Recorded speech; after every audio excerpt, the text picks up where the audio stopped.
things to be happening. Oh my gosh, it's official live, We're right, live. Rami? Rami is here. We're Yes. live now.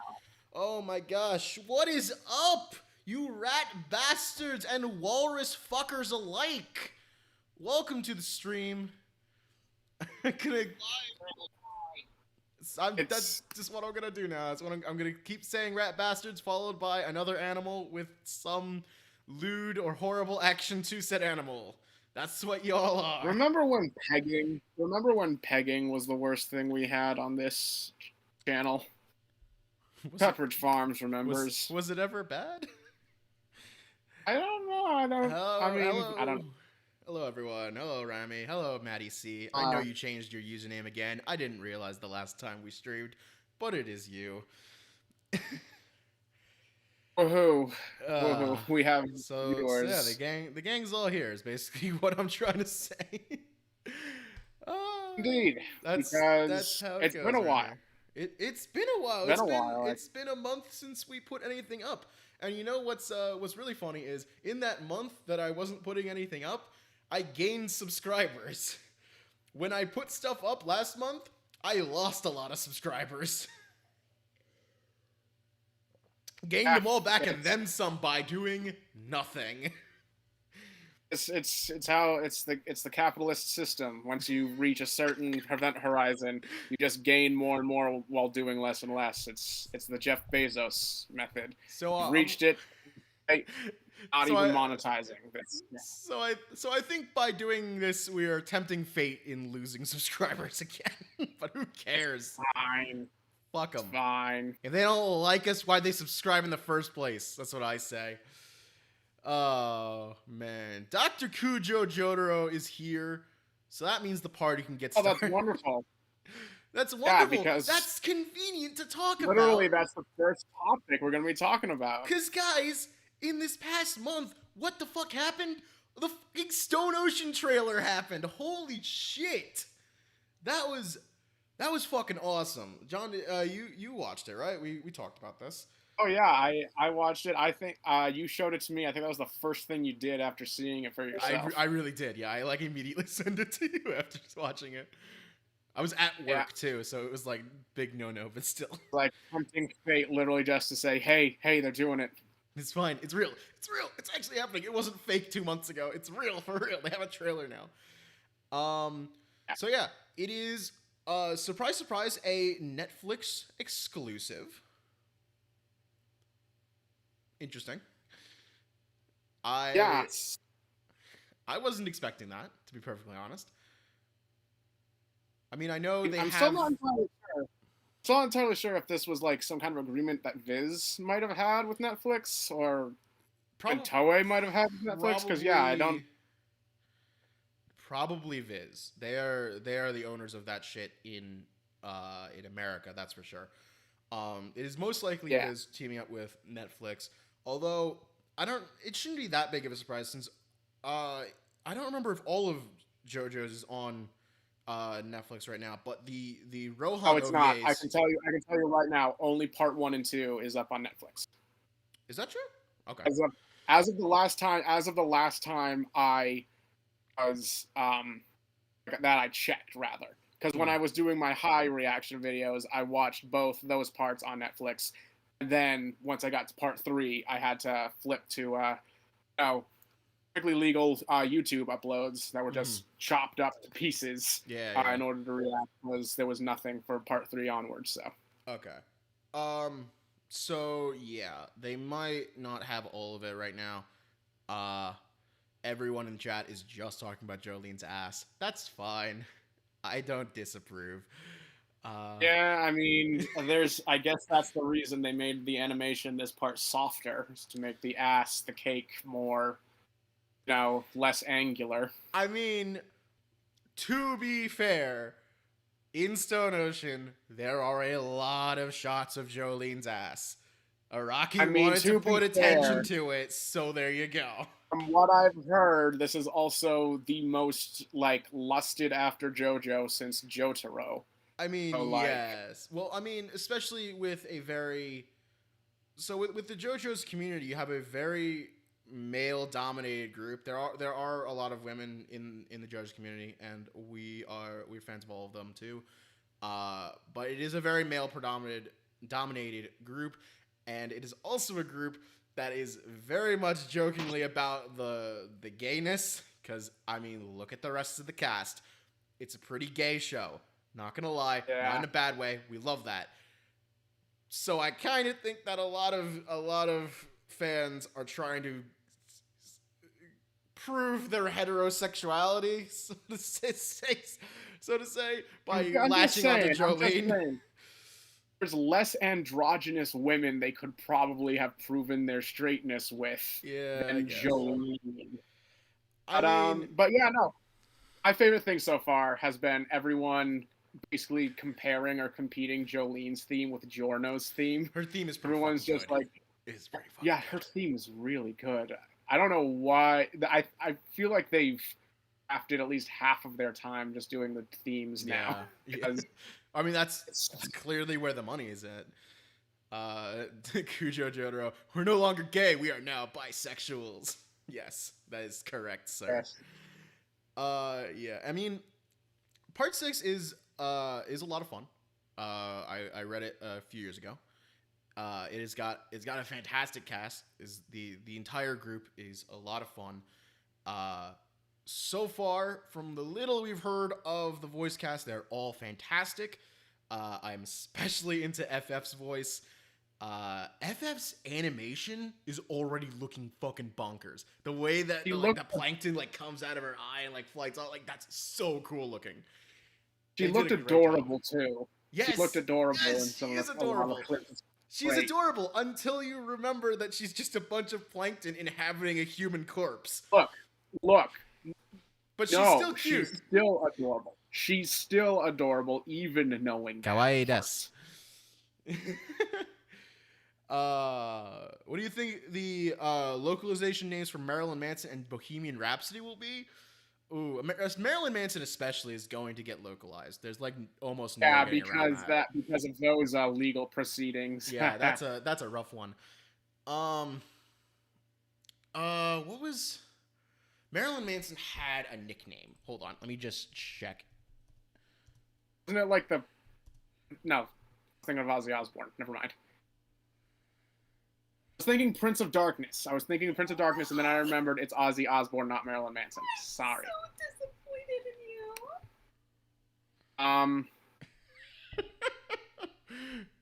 you. Okay, while you're looking up Marilyn Manson. Yeah, it's literally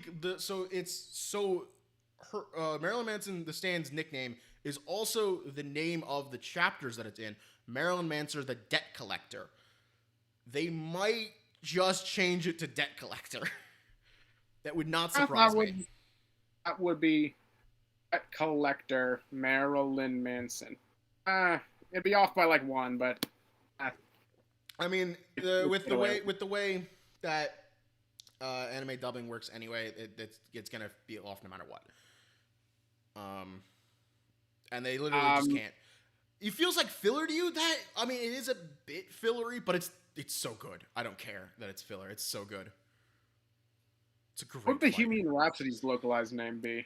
Rami puts forth a theory that's probably something stupid like make believe, but that's. So here's the thing, that could work for Bohemian Rhapsody because I don't think they ever like say Bohemian Rhapsody, maybe like once. But I think it's one of those stands that just doesn't get like outright called in the middle of the fight because that just doesn't make sense for how the ability works. I'd have to reread it to remember. Yeah. I really don't know. If it's in like the theme of the prison stuff and whatever, maybe they just call it like free spirits. Elation, free spirit elation, something like that. Bohemian Rhapsody, free spirit elation. I don't know. Yeah. Not Dr. Kujo. Not all the fights in Stone Ocean are good. Dragon's Dream. You really don't like Dragon's Dream, do you? I hated reading it. I hated You reading also it. don't like. You also really What? don't like Survivor either. No, I don't like If I Survivor. remember correctly. You're the one who hates him because you just don't see his point. Yeah, I no, don't hate him. I I think Survivor makes the fight with Planet Waves a lot better because that fight with Planet Waves could have been just really boring, but because Jolene and the guard she's fighting are like foaming at the mouth trying to murder each other with their bare hands, it's like actually really cool. I will say about Dragon's Dream, I think it getting animated could fix a lot of the problems that that the manga has if it spaces out the dialogue a lot better and doesn't give just huge chunks of exposition. And also, if they narrow it down to 1, maybe 2 episodes, if they could fit it down to that, it'll actually probably be entertaining. Because the actual fight between FF and the guy who uses Dragon's Dream, it's a pretty cool fight. It's a kung fu battle. It's pretty cool, but it keeps getting interrupted by this long ass shit about talking about how feng shui works and giving the guys long ass backstory and just like shit that we don't need. Yeah, I don't. So reading it is a chore, but maybe if it's in full motion, I'll respect it a lot more. Dr. Kuja is in the chat again saying that Planet Waves has a localized name already through Eyes of Heaven. Planet Ripple. I have played Eyes of Heaven. I don't remember that, but that's probably because he's not a playable character. That's bad localized name. that's not a bad name. I will accept Planet Ripple, especially since again that's a very short fight, and he doesn't get named in the manga itself. He got named in the extras. It has a real name, I know, I'm blanking on it, but there's this whole book that's basically just about all the stands in the entire series that Araki wrote. And that's where Planet Waves got its name. And a few other stands. That's where they got their names properly. But yeah, if that guard shouts out Planet Ripple in the English dub, I will not be angry. That sounds pretty cool. Especially if he actually sounds intimidating, not like me at all. Yeah. Speaking of that, since I'm the one among us who is a filthy dub lover, they don't have a cast for the dub yet. I have not been able to help. Surprising, since it's all coming out on one day. Really, I thought it was they were doing the sub then the dub like normal. Well, I mean, yeah, but I'm surprised that since it's all being dropped in one day, that they wouldn't have the dub ready as well. Especially since how fast they can make dubs these days. Yeah, and since Crunchyroll and Funimation basically congealed together in some kind of abomination. Well, because Sony bought them. Yeah, I know. But I'm trying to make a joke, especially since like Viz and Netflix might be having to deal with that kind of stuff, especially now that JoJo is an exclusive to Netflix and Viz has the dubbing rights to that. It feels like they might want to get the let out to compete. You'd think, right? Yeah. I mean, fucking what was it? 7 Deadly Sins and Beastars had their dub when they dropped on Netflix day one. Like, so maybe they'll have it, and they just decided not to announce the English voice cast yet. Who knows? That terrifies me because that's probably not good, right? It feels like you'd want people to know who's voicing who to get them hype. Yeah. Because I've basically been being like, should Weather Report and Poochie have the same voice actor? Or, like that kind of stuff. That kind of shit. That would be cool if they did, actually. I think it would be I'd be very down for that. Twin brothers have the same voice actor. Twin brothers with different skin tones. Yeah, twin brothers, different skin tones. One managed to happens sometimes. Yeah. Very rarely. Yes. So, yeah, nothing but excite for Stone Ocean here. And especially to fill your heart after the hole that was left by the other JoJo news past few weeks. So that's a good transition because I had really nothing more to say about Stone Ocean because all we have is that one trailer, the fact that it's on Netflix. I was maybe gonna make a joke about that, but who cares? The other big JoJo news that happened this month is after 10 long years, JoJoLion has finally ended. Araki has finally decided to end the story. And pulled a sneaky on you and just did it out of nowhere. Yeah, he kind of just dropped that news out of nowhere like 2 months ago. Like, hey, by the way, there's only gonna be 2 more chapters left. Moving on. That's basically what he did. So if you haven't seen my my videos on chapters 109 and 110, the 110 one dropped earlier today. I put a lot of hard work into it. Please watch it. Thank you very much. Embarrassed himself in 2 different locations. I embarrassed myself in 3 different locations: in a Tachiko's, on the side of the road, and in my own car when I sang "The Wonder of You." Bad idea, but it was funny. When you embarrassed yourself, I embarrassed myself. You can hear it in my voice. That's all I'm saying. But please do watch that video. If that video hits 100 likes before the end of the year, I will release the entirety of me singing "The Wonder of You," and I will make a music video to go with it. I promise. Okay, now I'm gonna spread that video. But it has to hit 100 likes before the year ends. Ooh. If it's January 1st and it hits 100 likes, doesn't count. I'm gonna need everyone in the chat right now to just go to any place you can. Go to the JoJo Reddit. Go anywhere. Just tell people like the video. Do it right now. Because otherwise I will delete it forever because it's horrible. But anyway, if I didn't make my point about the last 2 chapters in those videos very clear, this is a very strange way to end a fucking story. By going backwards. Yes, even by JoJo standards. By going backwards to tell a completely unnecessary story about Yoshikage Kira's ancestor interacting with Lucy Steele and a killer guardrail. Also, Toru's there, but it doesn't really matter because he's in one fucking panel.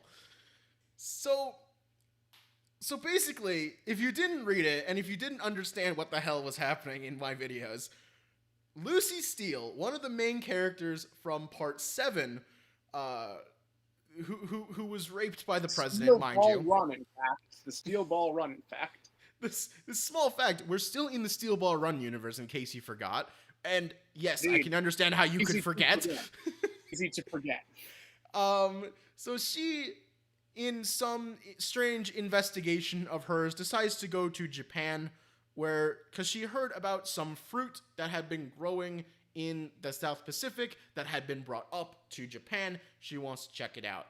She meets this guy at the train station named Fumi-kun. That is how we're introduced to him, by some girl going, "Hey, Fumi-kun, how you doing? Aren't we going to the arcade today, or the amusement park?" And then he's like, "Nah, sorry, I'm going to help this old woman." Why he decides to help the old woman? Because she was almost robbed. Sure, why not? Are you remembering? Yeah, no, it's a parallel, John, because it's the opposite. Who is Fumi-kun? We'll get to that reveal in a second. So anyway, they start driving to their destination, and Fumi-kun's all like, "Hey, did you hear about this Radio Gaga thing?" And Lucy Steele's obviously like, "No, I'm a foreigner. I don't hear about these things." So he's like, it's this guardrail where, rumor has it, if you walk up to it, you start saying Gaga, Gaga, and you'll start taking your clothes off, and then you disappear, and no one ever sees you again. She's like, "Cool, let's go there."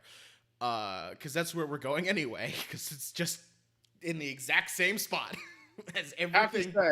Very convenient. I appreciate basically this guy telling a woman basically the slit mouth woman story. Like literally the first time he sees her after like saving her from being robbed. He's just like, "Hey, let's go bring you to some place that might kill you." So anyway, they go there, and they're looking around, and obviously Radio Gaga is not an urban legend. It's a real thing. This is JoJo's we're talking about. And it's a stand. It's actually not a stand. We're not sure what it is. No, it has not been classified as a stand yet. It has also not been classified as a rock creature. I thought that was where it was going with some of the dialogue in chapter 110, but it has surprisingly not been classified as a rock creature. Someone tell me if I'm wrong about that. So Radio Gaga starts happening. Disrobement starts happening. Which Lucy Steele, very, very, very bad character to be doing that to Araki. You did a little bit too much to her in part 7. Please don't be doing that in her old age. That's just mean. But Fumi-kun saves her by activating Hermit Purple, because he is in fact Joseph Joestar of this timeline. He is literally the descendant of Johnny Joestar. He has the star birthmark. He has Hermit Purple. In one panel, they pull out the clacker volley. That was not a throwaway line in my video. They actually brought out the clacker volley. It's just hanging in the air. He never uses it. It's really sad. But he has the vines, and he and Lucy escape the killer guardrail. That's a real sentence. But he loses. He sadly did not scream "Oh my Buddha" upon seeing the guardrail. So funny. That would have been so funny. It would have been great. It would have been amazing. But he does, instead of screaming "Oh my Buddha," he does in fact lose his shoe that says his full name, which is Josephume. And as he's driving away with Lucy Steele in the car, he turns slightly and they see Toru with the Rokakaka. 2 potted Rokakakas. So why the fuck did he need to steal it in the main storyline when he had 2 of them 70 years earlier? I don't know. But anyway, in similar... Yes, I should also... You're absolutely correct, Rami. I should specify that it is not just the vines of Hermit Purple. It has a almost full humanoid form, which is really fucking cool. It's very much what people have envisioned Jonathan stand to be, with the whole Dio having the purple things. Anyway, so in similar fashion to part 2, where Joseph and Granny Irina emigrate to America, Joseph Fumi goes with Lucy Steele to America, where he becomes a citizen, and eventually meets Suzy Q. This is not shown, narrated. Lucy dies 3 years later, and they just sort of stay in America, and they have a kid, Holly, obviously. She returns to Japan and marries Yoshi something Kira. I forgot what his name is. But she becomes Holly Joestar Kira. And that produces Yoshikage Kira. Now, the shoe gets picked up by some other guy in Japan, and he looks at the shoe, and it sees the name Josephume, and he goes, huh, that's a neat name. And then he names his grandson that. That guy became Josephume Kujo. Yoshikage Kira, Josephume Kujo, Josuke. All connected. Because that was the part of his backstory we really didn't understand, right? Why? That's the problem. How exactly was Gappy connected to the actual Joestar bloodline? But we already knew that. We already knew that Holly Joestar's son was Yoshikage Kira. We already knew. No, you needed to make sure it was.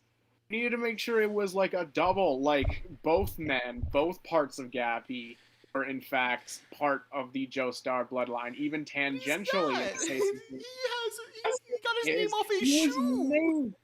No, it's combining Joseph into Kira and making because in the original timeline, Josuke is Joseph's son, but it's connected. It rhymes. poetry. It rhymes. Don't you quote Lucas at me. Well, however I feel. But anyway, that is only halfway through chapter 110. After that incredibly necessary backstory, we cut to I assume actually weeks later from the final battle in chapter 108. Given what the dialogue is slightly later. So Gappy and Yasuho are in a parking lot for I think it's a grocery store, perhaps it's a shopping plaza, because they go to a cake place right after. But they're in this parking lot, and they're kind of just chatting, and they meet this woman, and she leaves, and Yasuho goes, "Oh my god, did you realize who that was?" And Josie's like, and Yasuho's like, that's Josefume's mom. That was his mom, bro. And he's like, "How do you know?" And she pulls out her stand and was like, "Because I hacked your phone." Because that's what Paisley Park can do. It just hacks your phones. I guess she just invades everyone's privacy for fun. Because I kind of want to do... I don't know what else I would do for it, but I almost want to do just a bunch of stands, but they're described by quotes from Peanut Butter Game. Was disconnected. Oh. Hold up. Oh. Hold up. There we go. We're back here. What happened? My OBS did a weird thing and it disconnected for a second. But we are reconnected. Okay, we're back. But yeah, so she's like, I looked through all of her phone. She has like pictures of Josefume, and it's like she's been looking for you for the whole time. You should go see her. And Josuke's just like, nah. I'm just like, but isn't that like the thing you've been trying to do like this entire fucking story? Like, figure out who you are. He's moved. Like, he's moved on. He's grown. He's progressed as a character. So anyway, they go to Dr. Kujo. We will get to that in a second because I don't know if John's heard about this. We will go to they go to this cake shop where the rest of the Higashikatas are just at. It is owned by it is owned by the Higashita fruit business. And he... Sorry, I lost my train of thought there. Anyway, they go in and they're all like kind of talking about what cake they should get because Norisuke is gonna get out of the hospital that day. Yay! Hey. He didn't die to the calamity. Congratulations. Did Rai die? Did Kei die? Kato? Yeah. I don't know. The only one we know is 100% dead is Jobin. He's the only one that we know is dead. The other three, maybe. Who knows? I don't know. Who knows, and more importantly, who cares? I care. I care if Rai died or Kei died. I want to know. That's important to me. I'll just say that Rai died, and I can believe that Rai and Kei died, and I can believe that Kato died. I can believe that, but I would like to just a little bit of like just hey, by the way, they dead. To just be nice. So anyway, Daya is like trying to run down all the cakes, and she's really like getting into all the different cake options, and her big sister just sort of is like, no, you fucking idiot, we gotta pick the cake that Dad would actually want. And then they all just sort of start crying because, a lot of reasons. Their elder brother died. Their mom probably died. They all almost died. A lot just happened. Has suffered. The Higashikata family in this universe suffered a lot more than the Higashikatas in the last universe. And that's, proportionally, yeah, they've suffered way more for how many there are. But yeah, so they're all sad, and they like can't decide on a cake, and they turn to Josuke because he was adopted by Norisuke, so he has the Higashikata name, and they ask Josuke to pick a cake for him. And the final chapters, the final panels of the chapter and the entire part are of Josuke sitting down with the rest of the Higashita family to pick a cake, and Yasuho quietly leaving the shop. And this is where I want to get into what I feel about this as the final chapter. But you're hopeful. It is not a good finale, but it is a good ending. So let me explain that with a couple of examples. I have two examples. One, I'm sure people will not agree with me on this, and the other one you probably won't have any opinion on because you probably haven't seen it. Game of Thrones. All right? Possibly the biggest show of the last decade. Let's just put it that way. Yeah, no. Look, every episode had a budget of like a blockbuster movie. Yeah. So yeah, biggest show. The biggest show of the last decade. The final season was bad. I, who likes it, can admit that it was bad. There were a lot of choices that just didn't make sense, and it just wasn't that entertaining. And that Is it because the show creators had at the time signed off an agreement with Lucasfilms to get a Star Wars show, so they literally just wanted to end it as quickly as possible to go work on that? Ironically, I lost the rights to the show because the final season was so terrible. I like that conspiracy theory. I have another one that I personally subscribe to, in that everything that happened in season 7 and 8 is exactly as George R.R. Martin wrote down in his notes, and that was what was gonna be the Winds of Winter, but he was using the show as a testing grounds to see how the audience would like his ending, and because they absolutely hated it, he's gonna rewrite the whole book. That's my conspiracy theory, and I stand by that. But anyway, the final episode, it was just it just collapsed in on itself. There was no way it could deliver what people wanted. And they had really stupid decisions like, we should let Bran be the king, and let's have Jon kill Daenerys and cradle her body like it means something at this point, and have Drogon destroy the Iron Throne because it's the bad thing that killed everyone. It's like very childish and stupid. And I was like, just, oh God, just please fucking end that whole hour. And then the actual ending happened. And I was like, wait a minute. Everyone's kind of just happy. Tyrion got to be handed the king again. Jon gets sent back up to the wall where he's always been happiest. Arya gets to roam the world and become her own person. Grey Worm gets to establish his own nation and run the place like a true leader. Sansa gets an iota of respect for once. Like, everyone is... Independence for once? Yeah. Everyone is... Where they end up, everyone that's still alive is as happy as they could possibly be. And I'm sitting there just kind of like, huh. You know, the last hour was really painful, but I really like that all the characters kind of got the endings that they would want. So, better example of this. Okay. My absolute favorite show of all time, my favorite American TV show, Once Upon a Time. Yes, I just lost all my subscribers. No, you did not. Come on. I'm just kidding. Anyway. Them aren't even watching this. They wouldn't know to unsubscribe. So, Once Upon a Time is my favorite show of all time. I absolutely love it. I've watched it like 3 times. Season 6 had a finale. It was amazing. It had a great battle. It was awesome. It was a satisfying conclusion. Everyone was happy in the end. And then at the very end of that episode, they were like, hey, by the way, season 7's happening. And everyone was just like, why?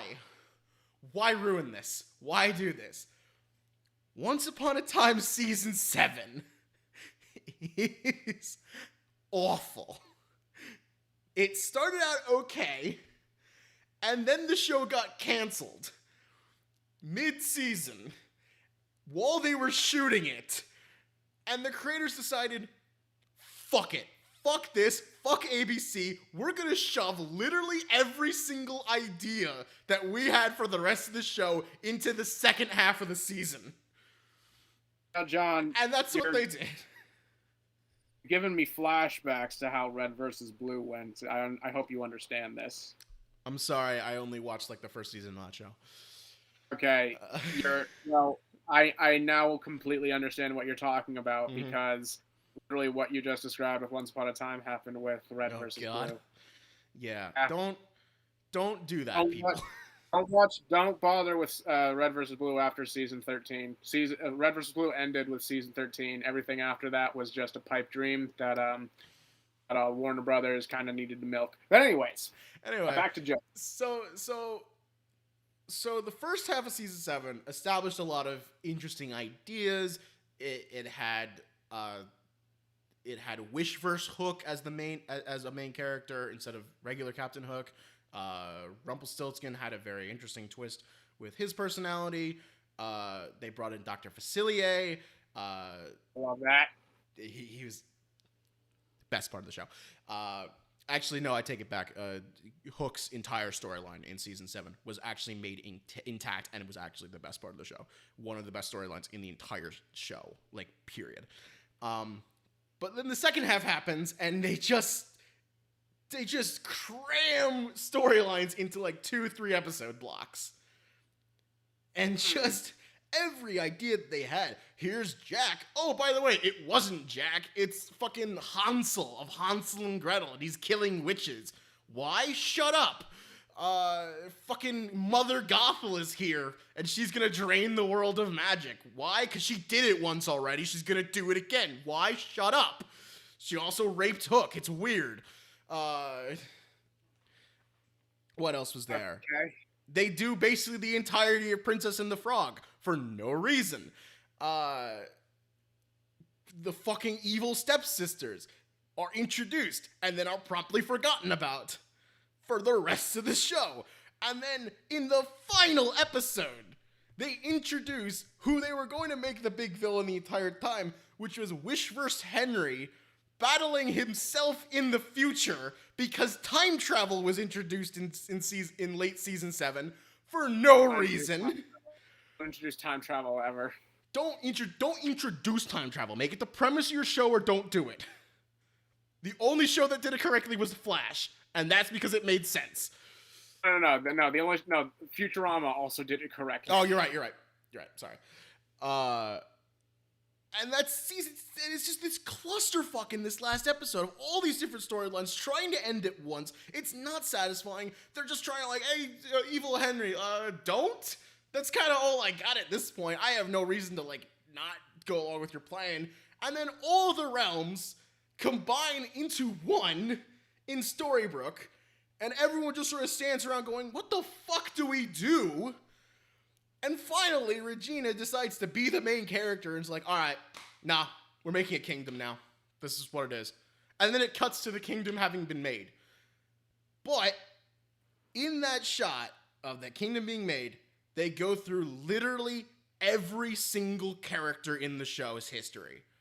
And everyone shows up, and everyone's had their happy endings made.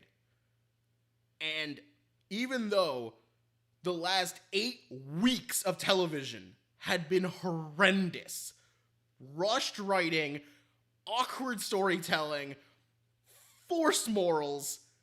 That ending with everyone in the kingdom being happy just felt so right and so in line with the show's message and tone that I could not hate the finales to Once Upon a Time. And it actually redeemed the whole season for me. Like, it made it worthwhile. And really thinking about it, Josuke choosing to sit down with the Higashitas, become a Higashita himself, and Yasuho quietly exiting, allowing him to have that moment, that is beautiful. That is a good ending for the character. Does it make sense as a finale to a storyline that's been going for 10 fucking years? No. Is it a nice ending? Yes, I will accept that. And I think that goes very, very nicely into the enormous announcement that we were all waiting to hear whether this was going to happen or not. Part 9 is happening. It is real. Yeah. It might be called JoJo Lands. I'm not sure how I feel about that, but Once okay. again, I appreciate that our best jokes out of that were making Jurassic Park, but JoJo references. Yeah. So yeah, what will be in part 9? I have a theory, and someone please execute me for having a theory, because I disagree with that kind of idea. Fuck you, Matt Pat. You're one step closer to Matt Pat every time you make a theory. I know. I'm sorry. I don't want to be Matt Pat. I never want to be Matt Pat. He's never gonna see this. Who cares? He couldn't tell. We here at Hydra Studios do not enjoy game, food, or film theory. Thank you for putting food in between the two. Channels. That's 3 fucking. No, he has 4, because he has GT Live. Okay, I don't count that. No, it is a real channel. He actually uploads that on that more than the other 3. Anyway, no, but none of us here support that ass hattery. If we get sorry, what am I saying? If we are getting part 9, what I think is going to happen in part 9, and it's not a prediction on the plot, this is just one minor plot. I think that Yasuho is going to be in part 9, and she's going to continue to be an important character. And the reasoning I'm thinking is because there's a lot of talk by Yasuho in chapter 110 about going to find the origins of the Rokakaka plant, about going to them because they're in some distant land. There's a lot of emphasis on the word land, at least in the translation that I got. And by her quiet exit from that scene, from a narrative perspective, thinking about things, symbolically, Josuke staying at the table symbolizes his story ending and him wanting to settle down and join the family. Yasuho exiting symbolizes her continuing on her adventure, moving forward. It's quite literally the to be continued of JoJo. Yes, it's literally a to be continued. And if I was animating part 8, I would actually have her exiting being the final shot with the to be continued going over that, or the end part 8 going over that. That would be my decision as an animator. Dr. Kujo, interesting that you brought that up, because I was actually telling John a horrible theory I had, which was Yasuho actually becoming like Polnareff in this part 9, in which she basically does find the origin of the rock people, but then unfortunately, like Polnareff, ends up with a horrible fate, similar to becoming a turtle, in that she starts becoming a rock person. Yeah, I really hope that's not true. I would really hate that. That'd be really sad. But it would be kind of funny at the same time. Lord Hakai, I disagree. I think that Josuke's story is over. He has found who he is. He has chosen who his family is, and he is going to decide to stay in Morio. I think his story is over, which is why again, one of the reasons why I like the chapter as an ending for the story, because it's closure for the main character. It sounds like Gappy actually has a resolution that's like almost better than a good number of like JoJo's have in the past. Yeah, I mean, how many of those guys like died? Well, no. I mean, like in the terms of just his story being completed within like the chapter. Oh, true. Yeah. Personally, I feel like even though he did die, Jonathan was like probably the best example of his story coming to a conclusion and like him having a good completed arc. Just like that ended with part 1, but it feels like, at least for me, every single JoJo since then has had something going on. It just never fucking ends for them. Yeah. Joseph never dies, just period. Well, Weirdly enough, it didn't feel like Joseph was even done, like even during his funeral, even when he came back. Like it wasn't. He didn't have an ending. Yeah, that it was just not an like ending. and he jumped forward a few decades, and it's like continuated right into part 3. Jotaro like defeats Dio and all that, and like gets his mom cured, but then he starts committing himself entirely to like continuing searching for the arrows and all this other kind of stuff.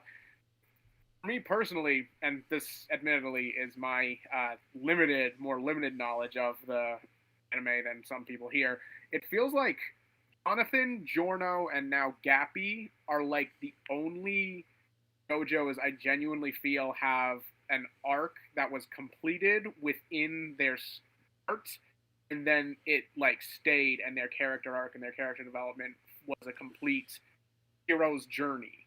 Yeah, I can kind of agree to that. I feel like part 4 Josuke kind of like, well, he didn't have a traditional hero's journey to begin with. Like his was just kind of all over the place. It's a Sherlock Holmes story than like an actual journey, like an actual self-discovery kind of thing. Yeah. And then Jolene, well, I mean, Jolene's gets cut off because she actually, spoiler alert, she actually loses. She loses that final fight, and the torch gets passed on to Imperio. From what I've seen of the past, of like the ending chapters to that, she just like fucking has character reset. All of her development, anything she goes through, just goes like, and just yeah, which is unfortunate. And then Johnny, because Johnny relapses in the backstory for part 7. No, in part 8, because he goes and steals Jesus's corpse, buries it in Japan, and that is why Walleyes, because indeed, it's now a devil. It's a devil's palm. That's all it is. That's you read between the lines. That's what the fucking Walleyes are. It's the whole city's a devil palm. Why?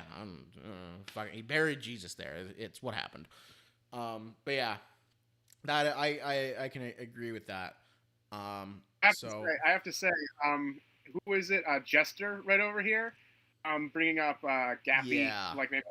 And here's what I'm hoping for. Here's something I'm hoping for next part. If it is a major time jump, and we're kind of off base with Yasuo immediately going into JoJo Land, I am so hoping that there's like a fucking branching out of the Joestar bloodline because Gappy has 4 testicles, and because that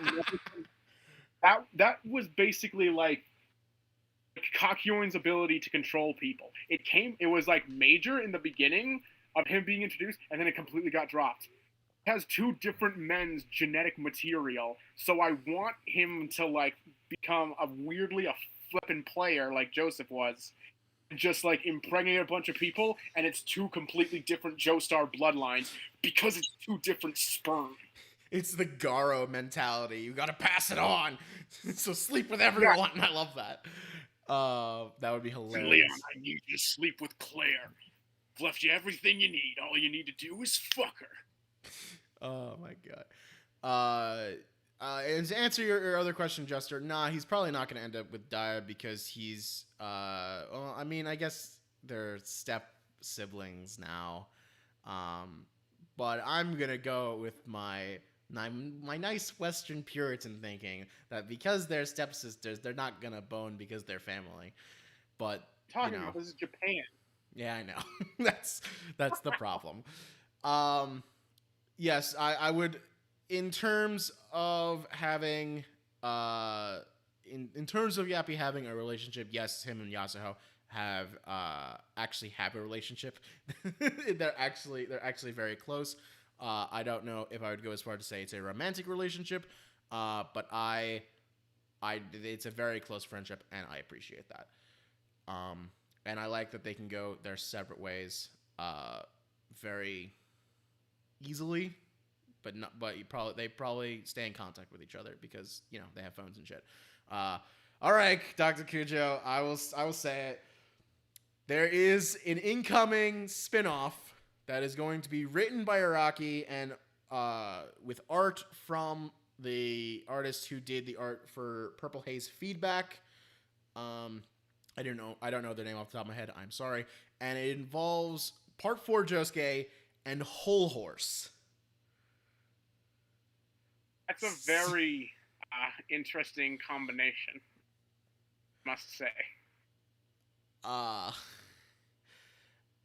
First of all, Jester Fumi did have the Joestar mark. Oh, you're talking about like the other Josefume. Oh no, you're right. So let's keep it to Josefume is half of Josuke, and then Fumi is Yoshikage Kira's ancestor. That is Joseph Joestar. Just so we're clear, Josefume Joestar had the mark. But yeah, that is a weird combination of characters. How old is Whole Horse gonna be? So it has to take place either in late 1999 or afterwards. So I think Whole Horse was in his 30s in part 3. That's more than 10 years later, so he's in his 40s at the bare minimum. So that is I mean, I guess everyone's technically going to have their dream of seeing Whole Horse as a main character. Group. Technically, he gets to finally live. Araki finally. Yeah, I will. Good guy. I will read it when it comes out, and I will tell you what I think then. I think the premise is interesting to say the least, though I'm not entirely sure how that's going to work. Those are two characters that are very different.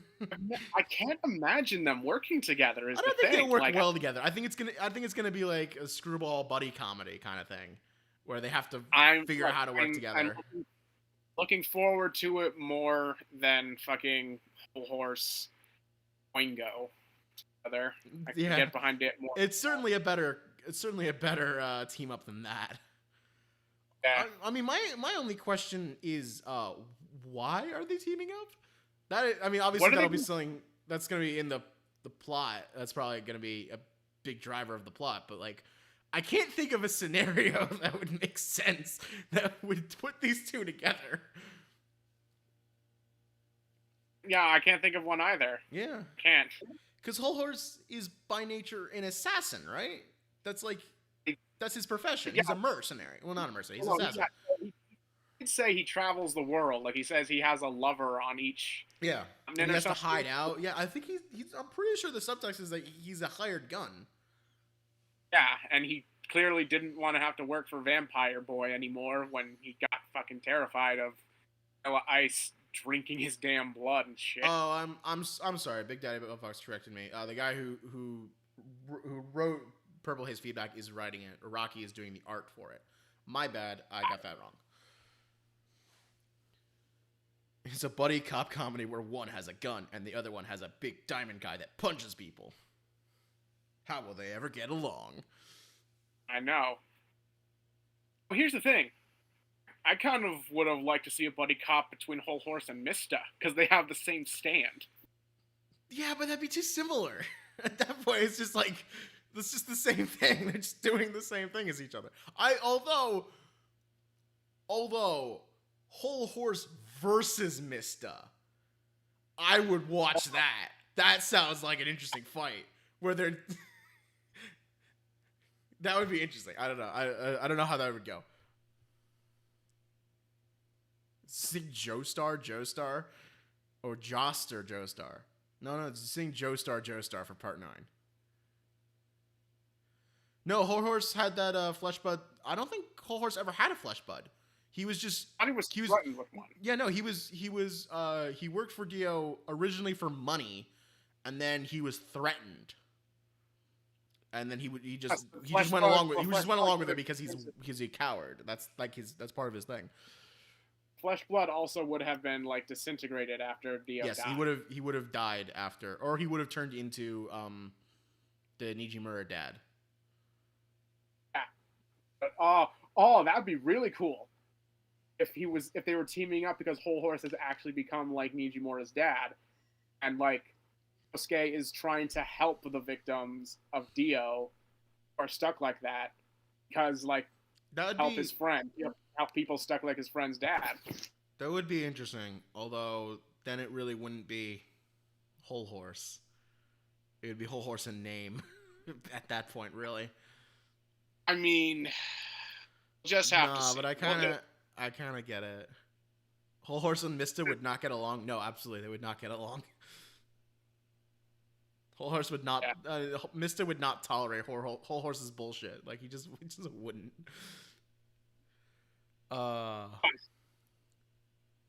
Oh, that'd be really cool. A 3-way cowboy-style shootout between Whole Horse, McCree from Overwatch, and Aaron Black from Mortal Kombat. That would actually be fucking sick.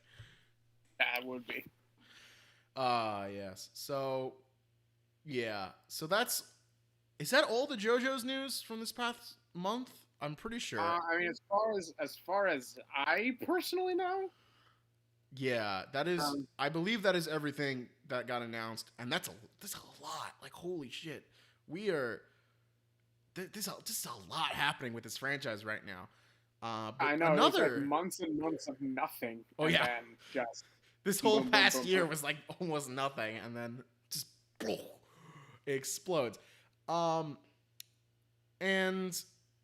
speaking of an old franchise that dropped a lot of stuff this past month. Another franchise that is near and dear to our hearts and near and dear to this channel. Some Pokemon stuff. What's up? Pokemans. You lost your mic for a second there. It's okay.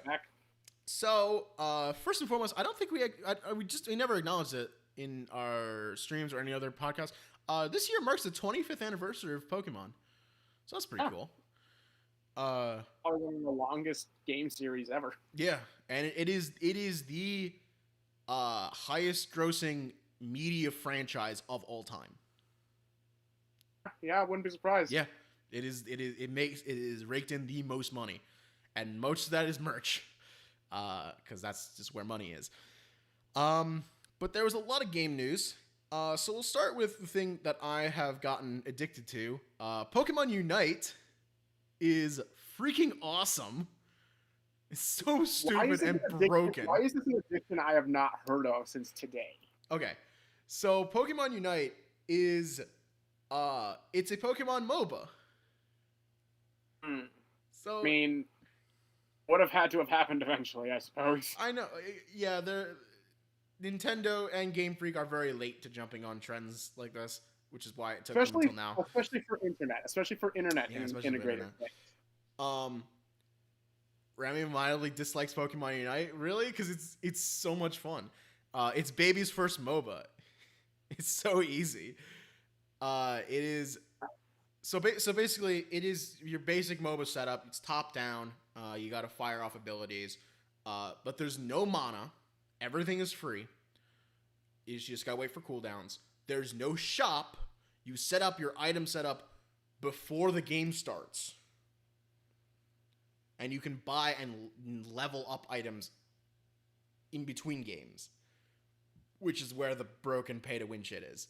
Yeah, which is stupid, and I think they need to give players more the item that you need to upgrade that your actual battle items.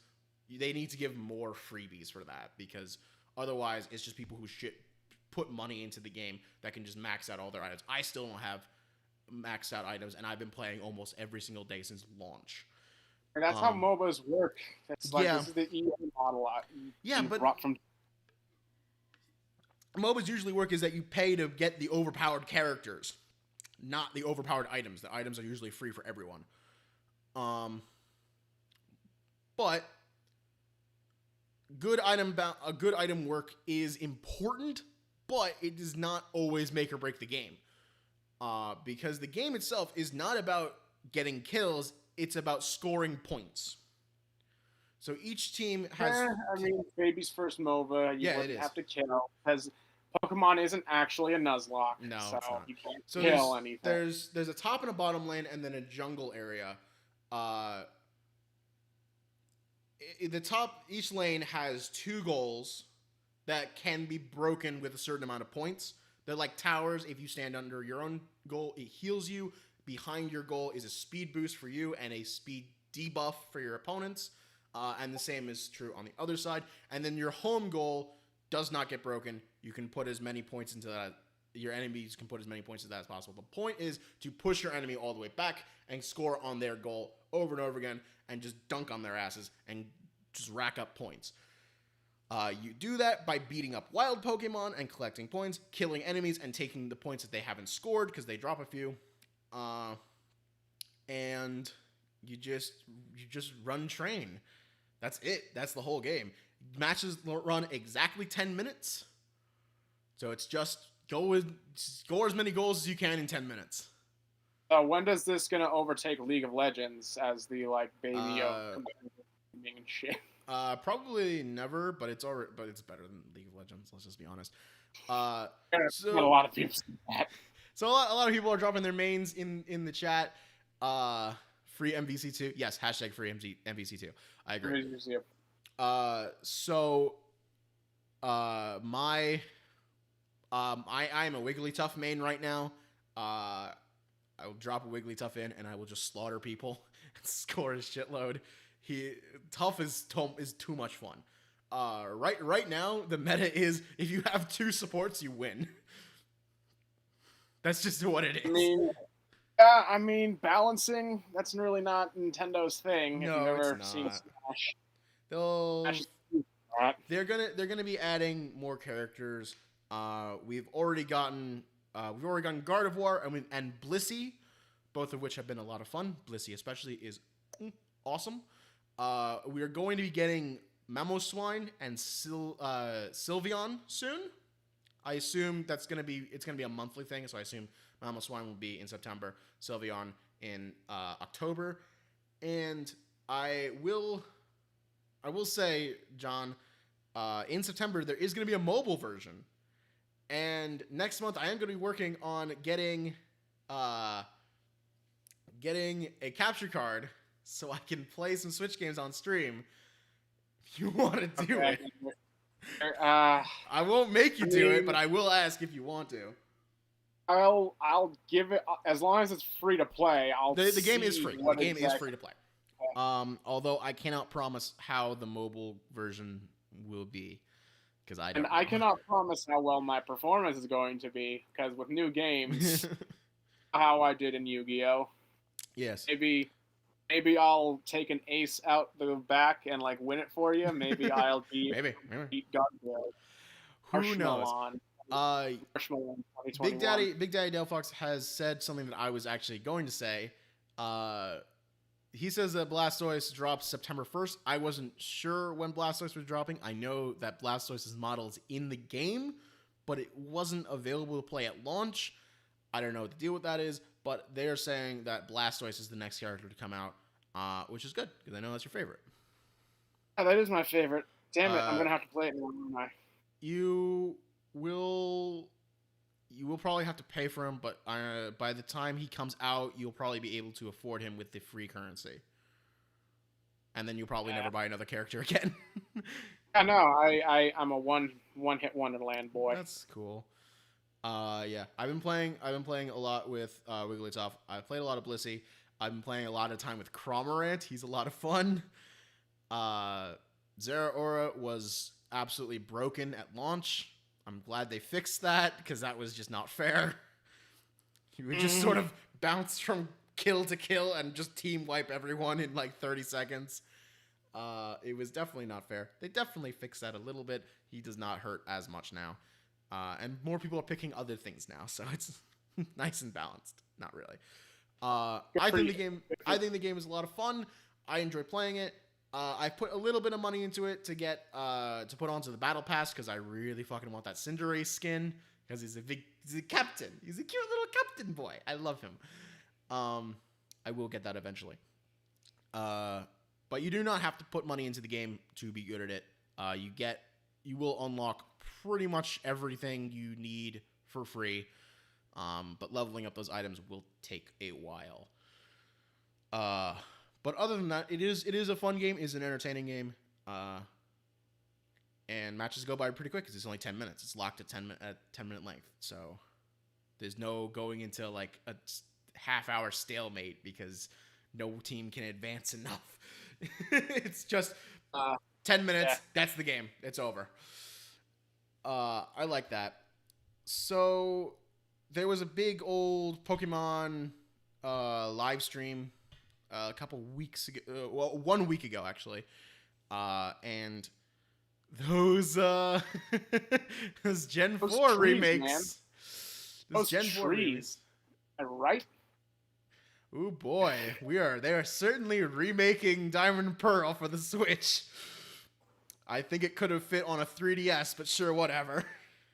A friend of mine, a Pokemon fangirl of mine, literally like just showed screenshots from that live stream and just like gave examples of like every video game she could find that had better looking land graphics. What they showed as like the sprawling entrance to the it's Sinnoh, right? The Sinnoh region is the third one. No, that's the fourth one. Yeah. Yeah. The Gen 4 remake of Sinnoh. Yeah. Oblivion had better trees than that glitchy mess they unfortunately. I mean, at least May doesn't look Dawn. What was it, like squished? Yeah, no, this is chibi. Well, yeah, in the battle animation, they're full bodied because why not? It's like how the original games were. You had the full grown person in the battle, but then you were like a little square. That is what I'm saying about the Gen 4 remakes. Everyone was screaming about the Gen 4 remakes, and Game Freak was just like, all right, fine, that's what you're going to get. You're going to get Gen 4 remade. That's it. Nothing else. You don't get anything else. And then they started screaming about what they wanted, other things, and Game Freak is just going to be like, we gave you what you wanted. I don't know what you want from us, man. We did exactly what you wanted. Exactly what you asked for. Because they did. It's literally Diamond and Pearl remade for the Switch. That's what it is. It looks exactly like it, except in a little 3D models, and it's cute, and it's got better lighting effects. It's exactly the same. It's not going to be any different, I think. And I'm going to pick one up because I want to play it. But all I'm saying is it's not going to give anyone who's not into the remakes incentive to buy it. Fire Red and Leaf Green gave incentive to people to pick up Pokemon there. Heart Gold and Soul Silver gave people who hadn't played Pokemon incentive to pick that one up as their first one. Even Omega Ruby and Alpha Sapphire gave people incentive to pick it up that were not Pokemon fans already. Those games were just games. This is a game that's just, you wanted this, here it is, fucking take it and shut up about it now. That's all it is. This is just a monkey's paw situation. It's technically what they wanted. I literally told my friend that. That's exactly what I told him. It's a monkey paw. That's what it is.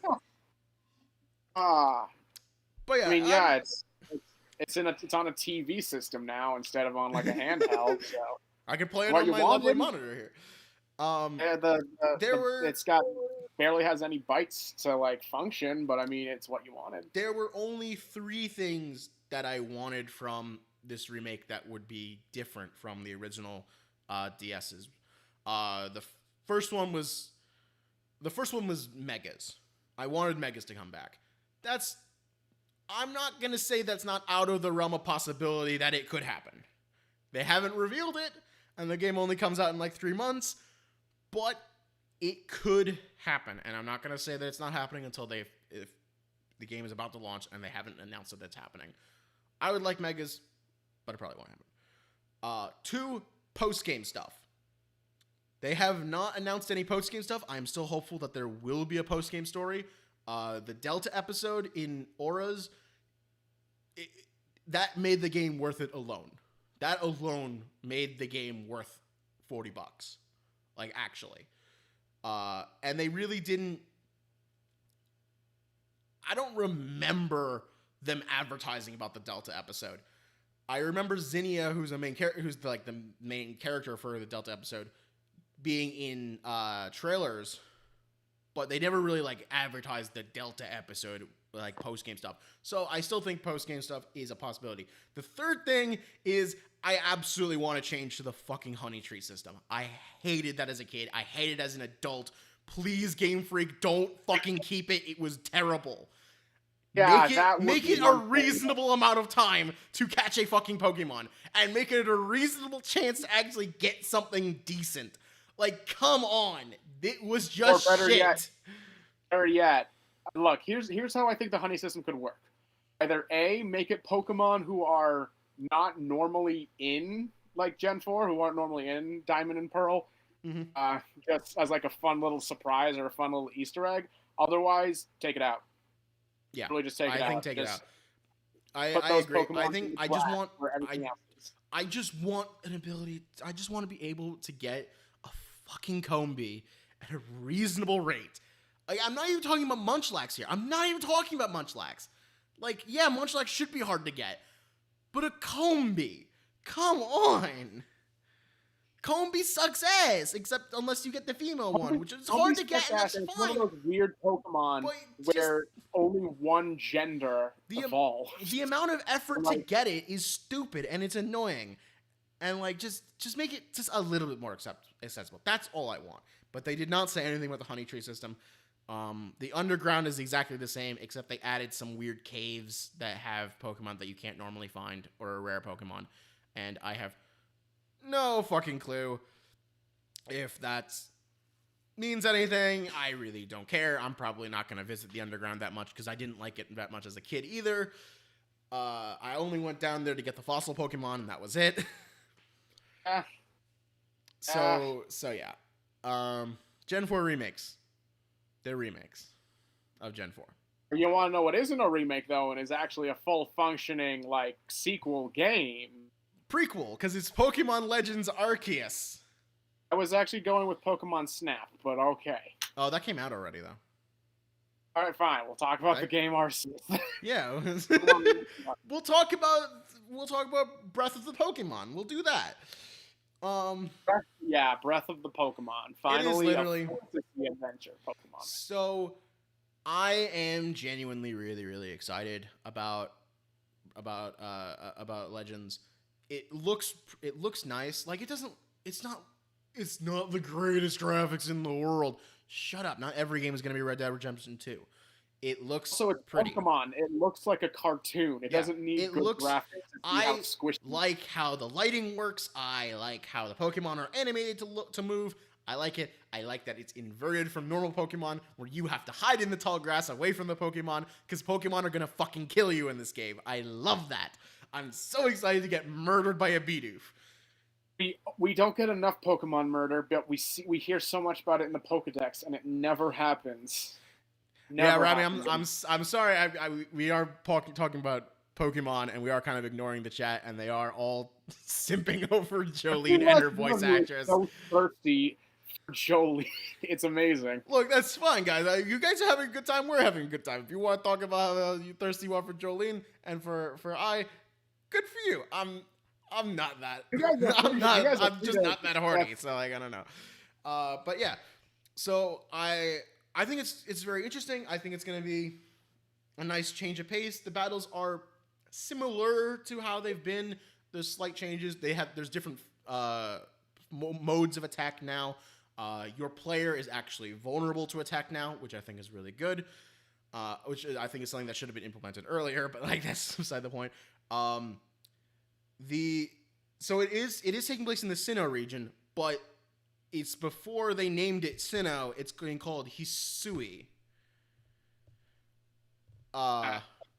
And it is going to have some interesting things. There are going to be some Pokemon that were not in the original Sinnoh Pokedex that are going to be added in with either evolutions or Hisuian variants. So Stantler's getting an evolution. Good for him. Yes. About damn time. Been kind of a shit. Abnormal. The longest time. Yeah. He's been sort of struggling in the mid-tier for normal type Pokemon. But now he has an evolution. Yeah. Maybe it'll make him better. He has a beard now. I hope it makes him more like a reindeer. Freaking what's it called? Basculin is getting an evolution. Friggin' Basculin. I never thought Basculin would get an evolution. That's awesome. And it's some big ass like dragon motherfucker. It really does feel like Nintendo is just going back and giving evolutions to old Pokemon. Like, people are complaining that they don't have any more ideas for new Pokemon, so they're just going back to old Pokemon and adapting them. Well, I'm not against that because I love the regional variants. I think that's a great way to give some new life to other Pokemon that are either popular or in some cases not as popular. Hisuian Braviary looks pretty cool. It's Elton John the bird. And then there is my absolute. I mean, Hisuian Growlithe is the cutest goddamn thing, and I love it. I noticed how much you love it. Yeah, I made the meme of the Brooklyn Nine-Nine meme with Rosa walking in with the dog saying, "I've only had this thing for I would kill everyone in this room and then myself." Yeah, it's so cute. Goddamn. I mean, it's a rock type, which I didn't expect, but it is a rock type. Not to jinx it, but can Hisuian Arcanine be a rock dragon? Please. I don't want to jinx it. I don't want to jinx it, but like, don't jinx it. Please. Don't jinx it. You already got the cute thing with the bangs hiding its eyes. Don't ruin it. He's so cute. He's so cute. The Growlithe. Oh my god, I want him. I want him so much. I want a plushie of him like now. Like, god damn it. I want him like now. But it's not gonna happen for like another 6 months. But when that game drops, it's gonna happen. It's gonna happen immediately because that's gonna be very popular. I can just feel it. Yeah. Arceus looking. The game is looking pretty good. I'm pretty excited for it.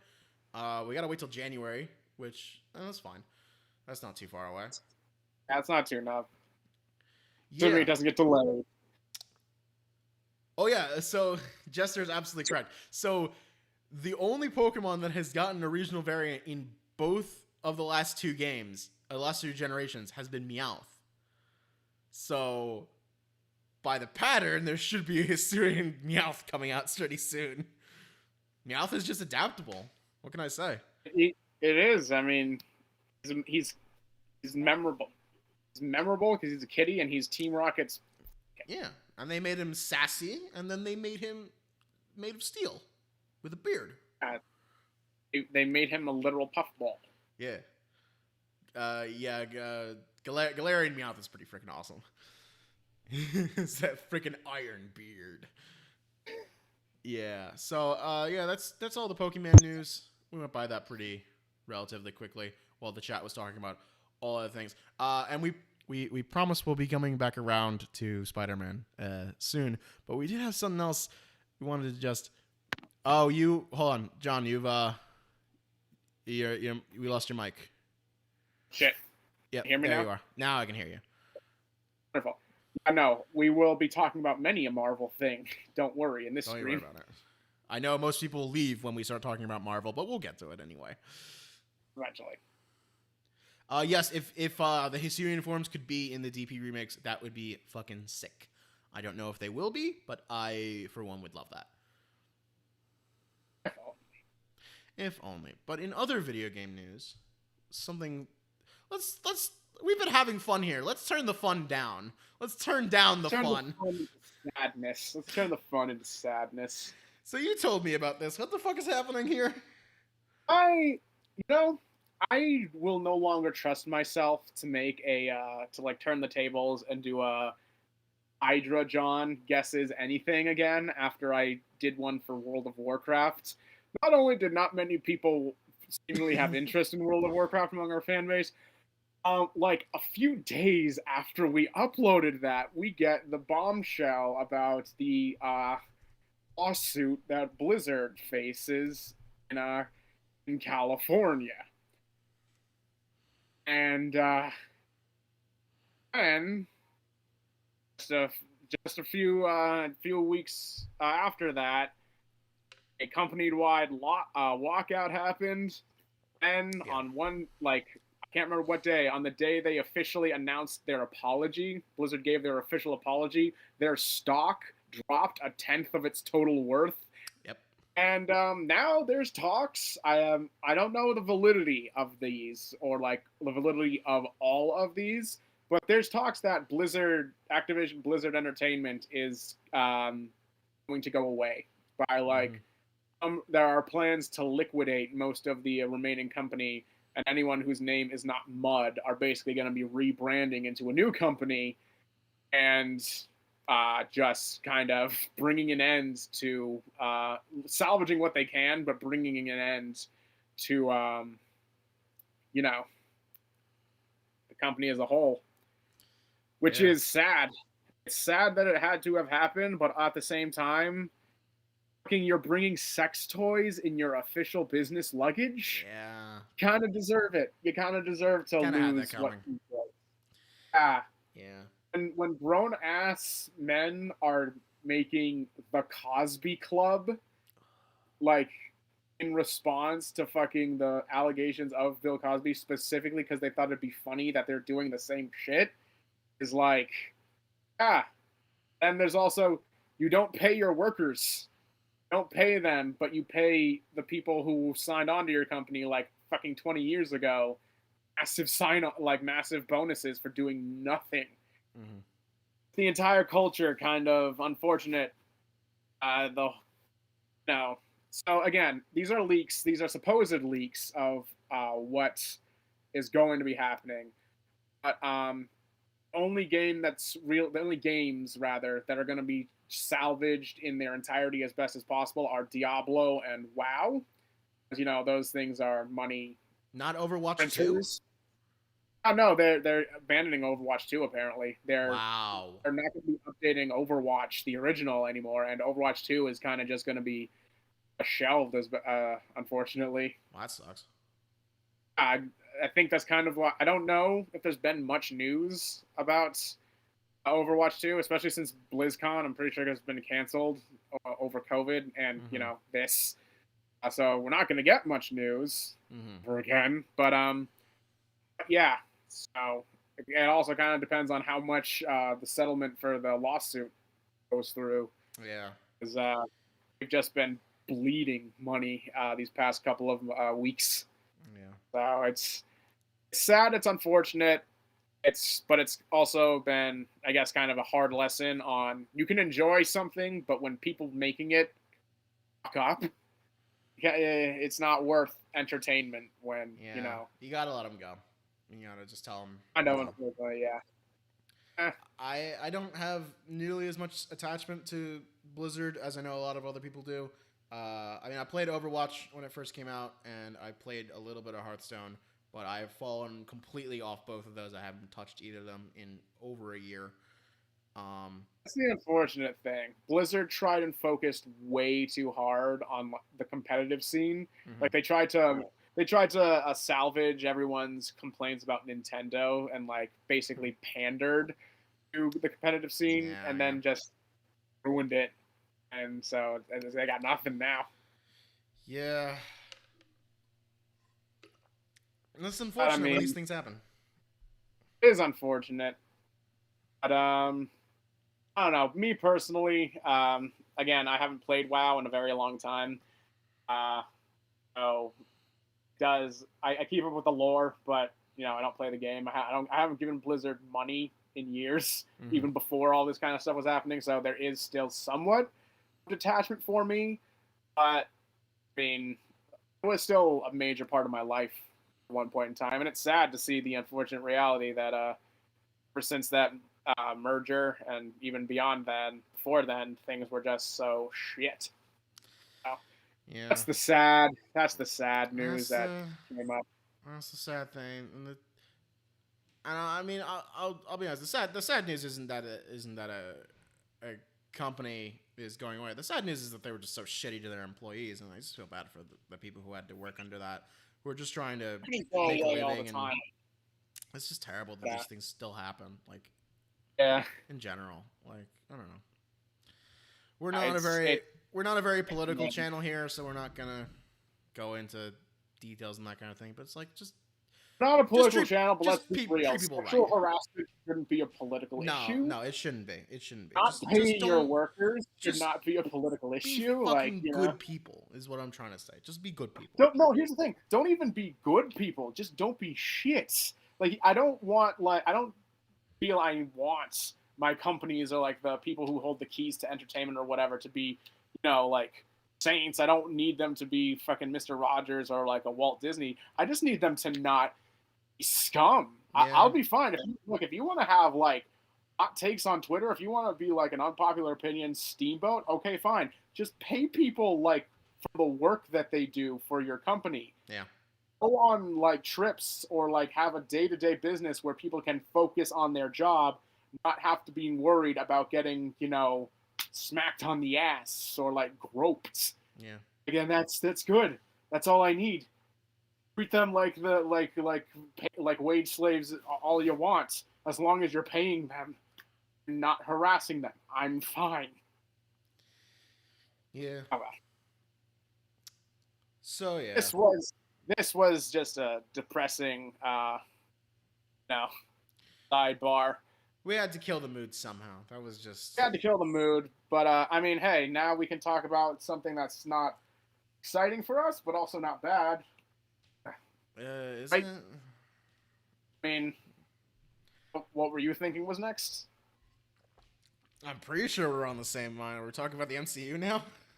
Oh, yeah, that's exactly what I was. Yeah. So, okay. I will jump back to the chat real quick. Yes, JoJo, I have watched Critical a few times. Critical is awesome. He's very funny. I love Moist Critical so much. Him beating QCX, QXC, whatever his name is, in the chess thing, that was the best. Yeah, he's the best. He's very funny. Very talented. Definitely give him... We've been fans of him back when he was protective of what he looked like. Mm-hmm. He never showed his face. So yeah, the MCU. I know we the first of these live podcasts, we went on a very long thing about how fucking ridiculous amount of movies that are coming out in the next couple of years, and that all stands. But it's adapted though. It's adapted though in that there's not a ridiculous amount. There's a ridiculous amount of stuff that we're just apathetic over. The amount of apathy I have towards this next phase of the MCU, like even I'm shocked at how apathetic I am, because I knew going into this that I was like I've lost a lot of interest since Endgame. I mean, I actually really like Far From Home. Like I really liked Far From Home. I really enjoyed that movie, but I have no interest in like anything that's happening now. And I'm telling you, the thing that absolutely killed it, fucking Loki. Fuck Loki. It's stupid ass Loki show. And I have gotten in genuine arguments with people online about whether or not the multiverse in the MCU had already existed before this. And I am here to tell you it fucking has. If you think that the multiverse hasn't existed in the MCU until the end of Loki season 1, you are fucking wrong, and you have not been paying attention.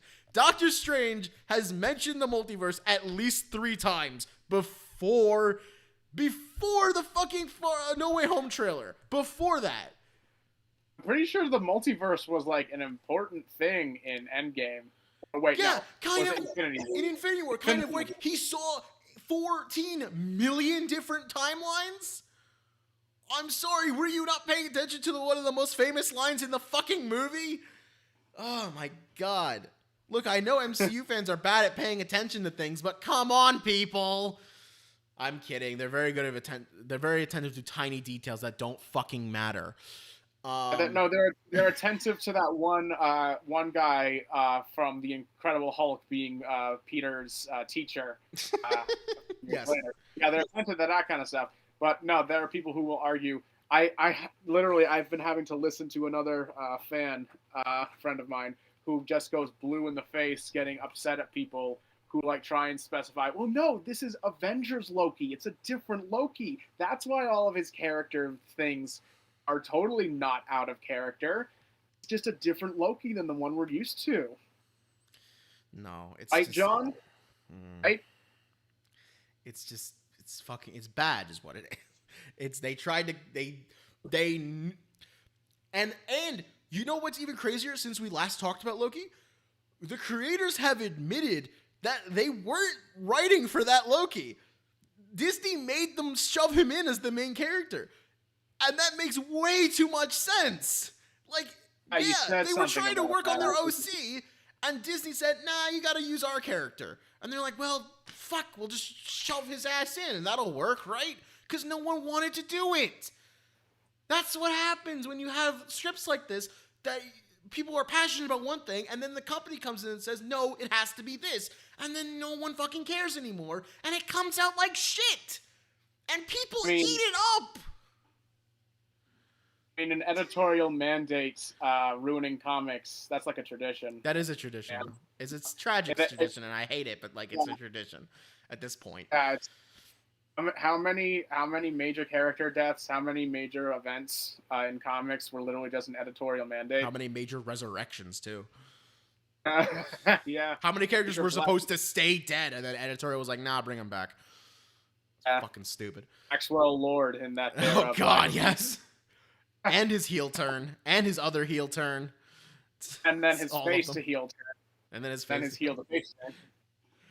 Oh God, what a disaster that character is! Just stop writing him. Just leave him alone, people. Just let him die in peace. I'm gonna specify. All this apathy I have for Marvel is interesting because technically, since Spider-Man: No Way Home is Sony's thing, technically I can be excited for it. Technically, I can be excited for it without also giving my, hype towards Marvel and Disney. That's how I justified in my brain. Good for you, but I'm actually not excited for it. It doesn't. Well, why not? I'll explain in a sec. We gotta go in order. So the fucking Loki show ended on a wet fart of a conclusion. I fucking hate that final episode more than the rest of the show combined. It was just so fucking terrible. Fuck Self-Cessed. It's disgusting. I'm sorry. I don't care that they're not the same person. I don't care that they're from different fucking timelines. They're the same fucking person. It's gross to me. And I thought you were angrier that it ended on literally not an ending. Oh yeah, it's just set up for season 2. The entire first season is set up for season 2. At that point, I said to myself, wait, why the fuck wasn't this just a double-length season? Why the fuck wasn't this all released just together? Why didn't they just fucking wait until they were done with the story to just put it out? Because it's not a season 1, season 2. It's part 1, part 2.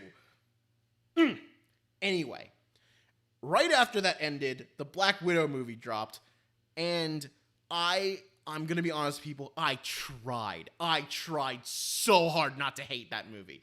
I really did. The amount of effort in that seat I had just saying, no, it's not that bad. It's okay. No, it's just not good. It's just guys. Context. John literally, after he saw it, was messaging me like trying to say, well, here were some nice things I liked, and like I could feel his lack of excitement and lack of honesty as he was explaining to me. I mean, here was a nice thing they did. I mean, soundtrack was pretty good. The soundtrack was nice. It was a nice soundtrack. I'll say it. I think the worst. I think the absolute worst of these, but like, because this was right after you saw it, before it like set in how much. Literally right after, I literally walked across the pavilion at a mall to a bar, sat down, and started texting him. Yeah, it was the conversation somehow had to be turned into the Disney Scarlett Johansson money disputes. Yeah. We didn't even discuss the entire plot before he was like, yeah, and like he was trying to find a reason to justify his negativity. It's like, no, it's not because of the movie. It was because of the controversy behind the scenes. And then he, like, a few days later, you literally texted me just being like, I don't think I've been this upset at a mainline Disney movie for like the original Avengers in a while. I think. Yeah. So, continue. So, okay, Dr. Cujo has brought up one of the points that I have been like fuming over. Taskmaster is a fucking great character in the comics. He is a badass. He is intimidating. He is funny. He is charismatic. He is an interesting character. He is a father. He is an assassin. He is a freaking great martial artist. And they gutted him for this movie. Dr. Kujo, I will disagree with you slightly. I am not mad that they changed Taskmaster to a woman. Not at all. I am not mad that they completely changed her backstory so that she had a tie-in to Nat's story, so that it made sense. I did not hate that. That was a logical decision so that it had drama. I hate that they followed through with none of it. I hate that they gave her no personality. I hate that her fight scenes last 30 seconds each. I hate what they did with her. Not what they changed her to her being. I hate that they just didn't do anything with her. It was embarrassing. It was annoying. It was just plain fucking stupid. That was a bad call on every conceivable level. Not because they Rule 63'd her, not because they changed the backstory, but because they didn't follow through. The setup is she's the daughter of the main bad guy who Nat just let die in an explosion so she could, what's the word? Run off with Hawkeye. Yeah, that's the word. With there's a different word that I'm thinking of, a little bit more formal, because espionage. Defect, that's the word. Defect to S.H.I.E.L.D. I get that. But by making her mute and by keeping the mask on for all but 40 seconds of screen time, you kill literally all that story that was there. Every bit of that story is gone because you just didn't fucking say anything. They just bring it up at the end because it's a twist. By the way, I called the twist an hour in.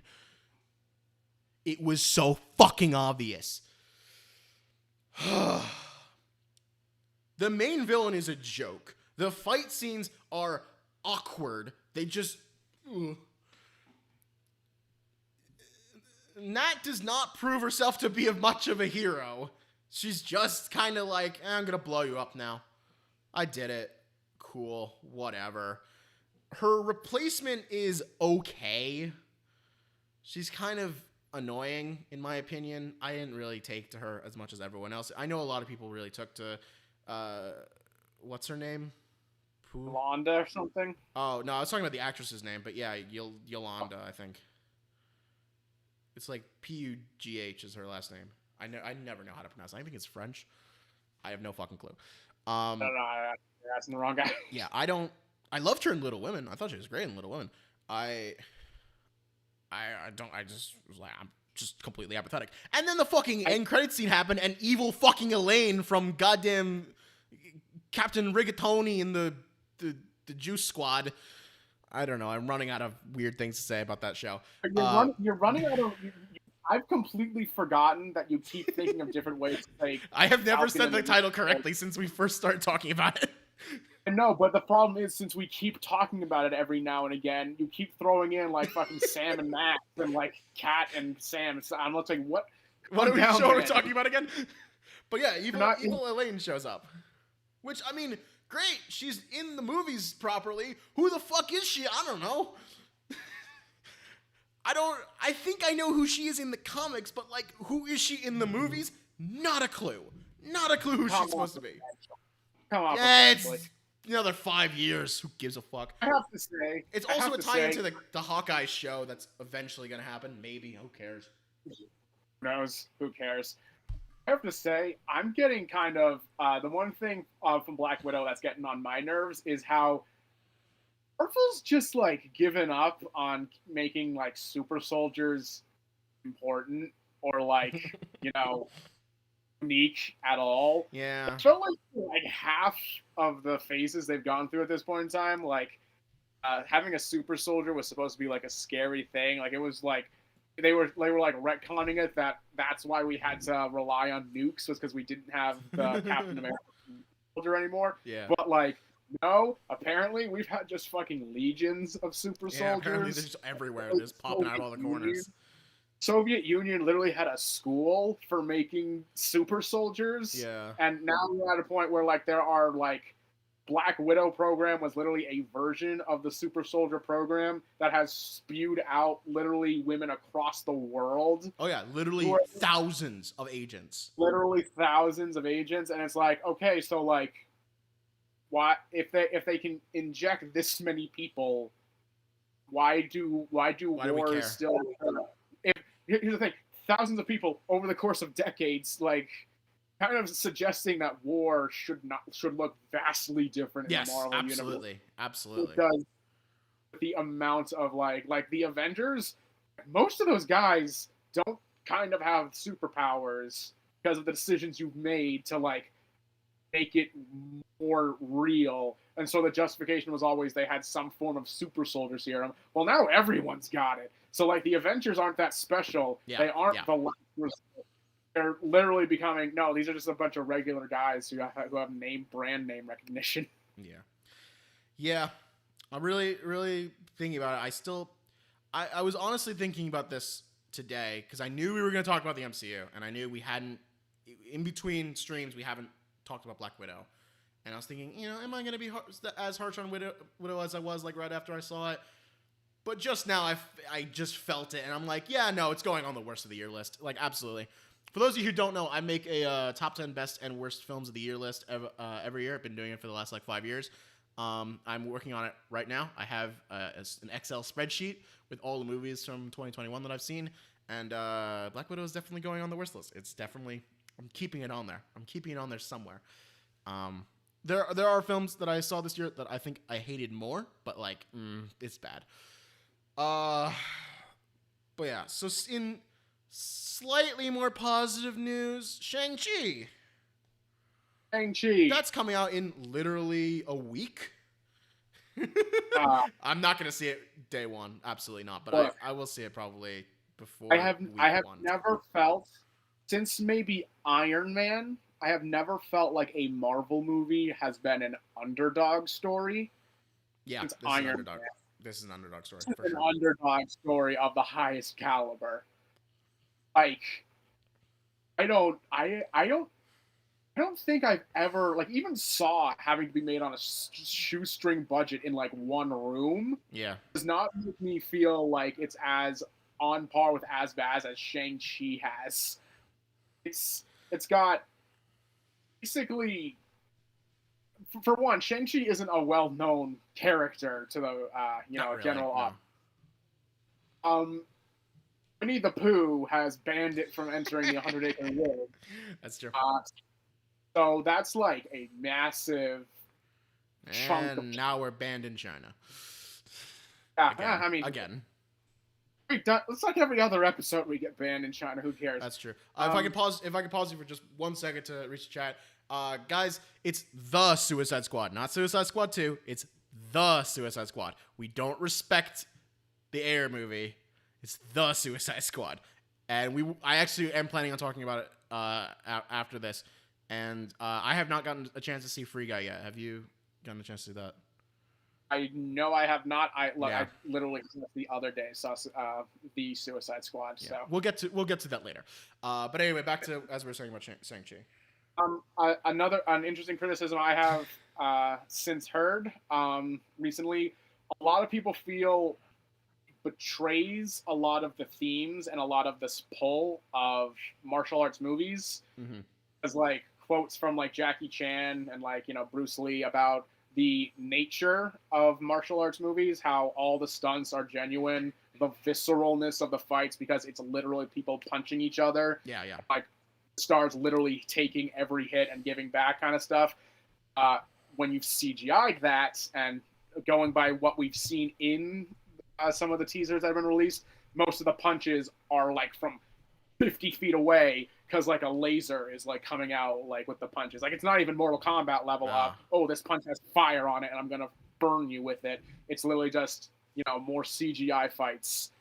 So like if you look in the behind the scenes of an average Jackie Chan movie, it's fucking amazing that adorable man isn't suffering like massive bone fractures at the end of each movie. The amount of stuff he risked to like do some of those stunts was impressive, and unfortunately goes unsung, especially these days. Shang-Chi. Oh boy. What are we gonna do? What are we gonna do? I will say, of all the Marvel movies coming out this year, it is the one that I'm most excited for, and that's basically saying nothing at this point. Only because you said that the one thing saving it was the one thing keeping my interest in it is the lead actor Simu Liu. His Twitter, he is so excited for this movie. He is so happy with getting to do it and being in it and just being a part of this. His excitement is getting to me, and I can get behind that. When a lead actor is this passionate about his role, I can get behind that. And I hope it's good. I really do. I hope it's good. But my interest in it literally stops there, which is like surface level. I have no vested interest in the character or in the movie itself. Will it do good? I don't know. I'll see it just to say that I saw it, but like, it is kind of sad in these times where a glimmer of optimism, when like there's so much pessimism, so much difficulty, that, and the sad reality is I'm not even really hoping like the movie will be good. Part of me is just hoping that this movie doesn't become the first Marvel bomb, because I don't want it to hurt his career. Yes, I really don't want it to hurt his career. That's more important. Because the other like big thing that was kind of touched upon earlier, that is another sort of potential dash in the Shang-Chi things going against it, is Disney was very Disney, very careful of their image. Yeah. Some people feel a big reason for the pay dispute with Miss Johansson came down to Disney was worried that Black Widow wasn't going to recoup enough of the costs to they needed basically to keep the millions they had owed her as a buffer just in case. That's what they said, yeah. So the fact that Disney is even considering movies, and it's even worse because they also revealed Shang-Chi's getting a cinema-only release right as we're going into like more talks over like Corona coming back, and like the Delta variant like causing things to shut down again. It's like, you guys said you were going to do this with Black Widow, then you chickened out and so went with cinema and stream at the same time for like an extra couple bucks for people who own Disney Plus. Why are you then now going to cut off the streaming and do cinema only? You are literally just risking more money. Yeah. This Shang-Chi has a ridiculous amount stacked against it.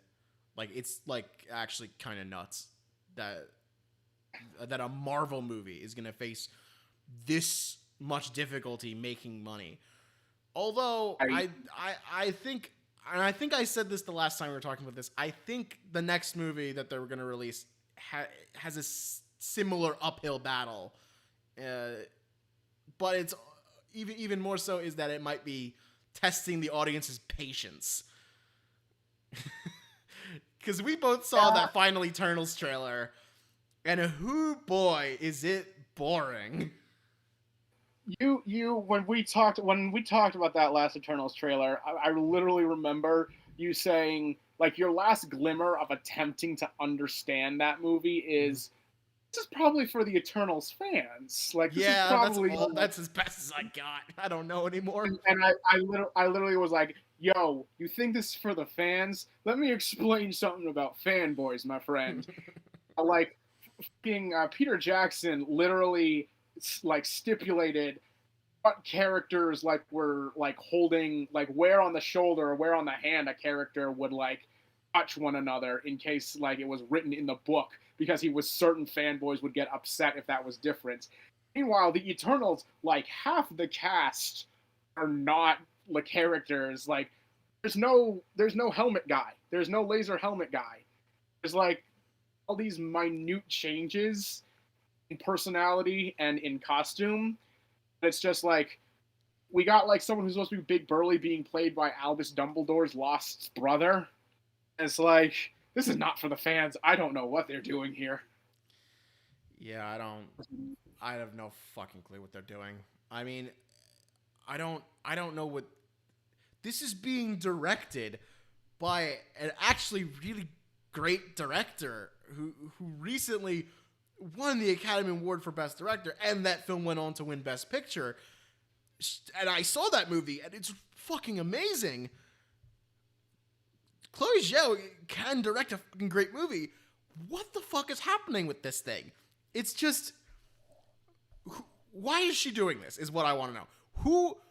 Who has blackmail on Chloe Zhao at Disney to get her to do some weird ass comic book movie that clearly no one wanted to do? Part of me feels like it's not blackmail. Part of me literally just feels like they nabbed her up right after the Academy Awards, and she was so excited that she was more than happy to come on. There's no way they had enough time to make a movie then. There's no way. This movie's been in production for like 4 years. I mean, you want to know the thing that's really getting to me about the Eternals is that all of the trailers make it so grandiose, but it's gotten to a point in the MCU where they're trying to make grandiose isn't. Like, for the past, 2 or 3 movies, we've had events literally about that are like the entire life of the universe at stake. Like, half of all living things going away. I mean, there's a lot of people on Earth. There's 7 billion people on Earth. It's not as big as, like, the entire universe potentially losing, like, everything. But that's kind of the thing. I feel like for the time being, Marvel needs to focus more on character stories, more closed off, more like character things. Now is not the time for introducing another team. Now is not the time for introducing another team. Now is not the time for introducing a threat that is like cataclysmic, world-ending, galactic, because we literally just got done with the entire universe being at stake. So the world... We're tired. We're all tired here. Yeah, the world is weirdly small for something like that's supposed to be trying to be this big. Yeah. And the meme that refuses to go away. Where the fuck were these guys when Thanos was around? I think they're gonna like not even acknowledge that Thanos came from Eternals in the comics. I think no, they did. No, they did. They did. Oh, no, in the final trailer, they said they brought up Thanos by name. They what about with Thanos? And yeah, but like, no, they didn't think it was. They didn't say it had anything to do with them. They didn't specify that Thanos is an Eternal. Yeah, no, they didn't. That's okay. By the way, for people who don't know, that's the backstory in the comics. Yeah. It was weird, but anyways, it is what it is. They've done what they've done. I just can't remotely care. Just introducing this another vaguely evil monster race, whatever. This is introduce the big CG fuckos. Can't remember what they are. They're just the Chitauri. They're just the undead Asgardians. They're just the undead Asgardians. They're just the Chitauri. They're just every other CGI thing that's been what you're supposed to deal with. And for some reason, they're the only thing that the Eternals can interfere in Earth with. It's first of all, if you're going with the idea that they were the creation of humanity's advancements, from all the way back in ancient Egypt and Mesopotamia and all this other kind of stuff, they were interfering. Just because they've been low-key about it doesn't mean they haven't been interfering. Yeah. There's just so much wrong with the Eternals. It's just so uninteresting. What's up, Eggos? Good night, buddy. The stream is going pretty well, I think. Yeah, it's been really good. It's maintaining. Good night. Yeah, it's just, God, it just looks so boring. I just can't. I just have no vested interest in the Eternals at all. And then this came out 2 days ago? 2 or 3 days ago, something like that. This is we're right on top of it for a change. Once. Exactly what I was talking about. Spider-Man No Way Jose. A personal story. Here it is. Here's what I'm talking about. Yeah. Anyone else think it smells a little too much like One More Day? Yeah, it is One More Day, basically, except everyone forgets, not just Mary Jane. Okay. That's fine. And also, Doctor Strange is actually helpful. Doctor Strange actually, gets off his fucking ass for once. Hearing that Wong decides to leave this sad. More Wong, please. He's great. Benedict Wong is a wonderful actor. Wong decides to get out of this, nostalgia hype moneymaker here. Something that the trailer in its first 2 days surpassed Endgame's trailer views in the same time period. And he's gonna go do it to go be in Shang-Chi.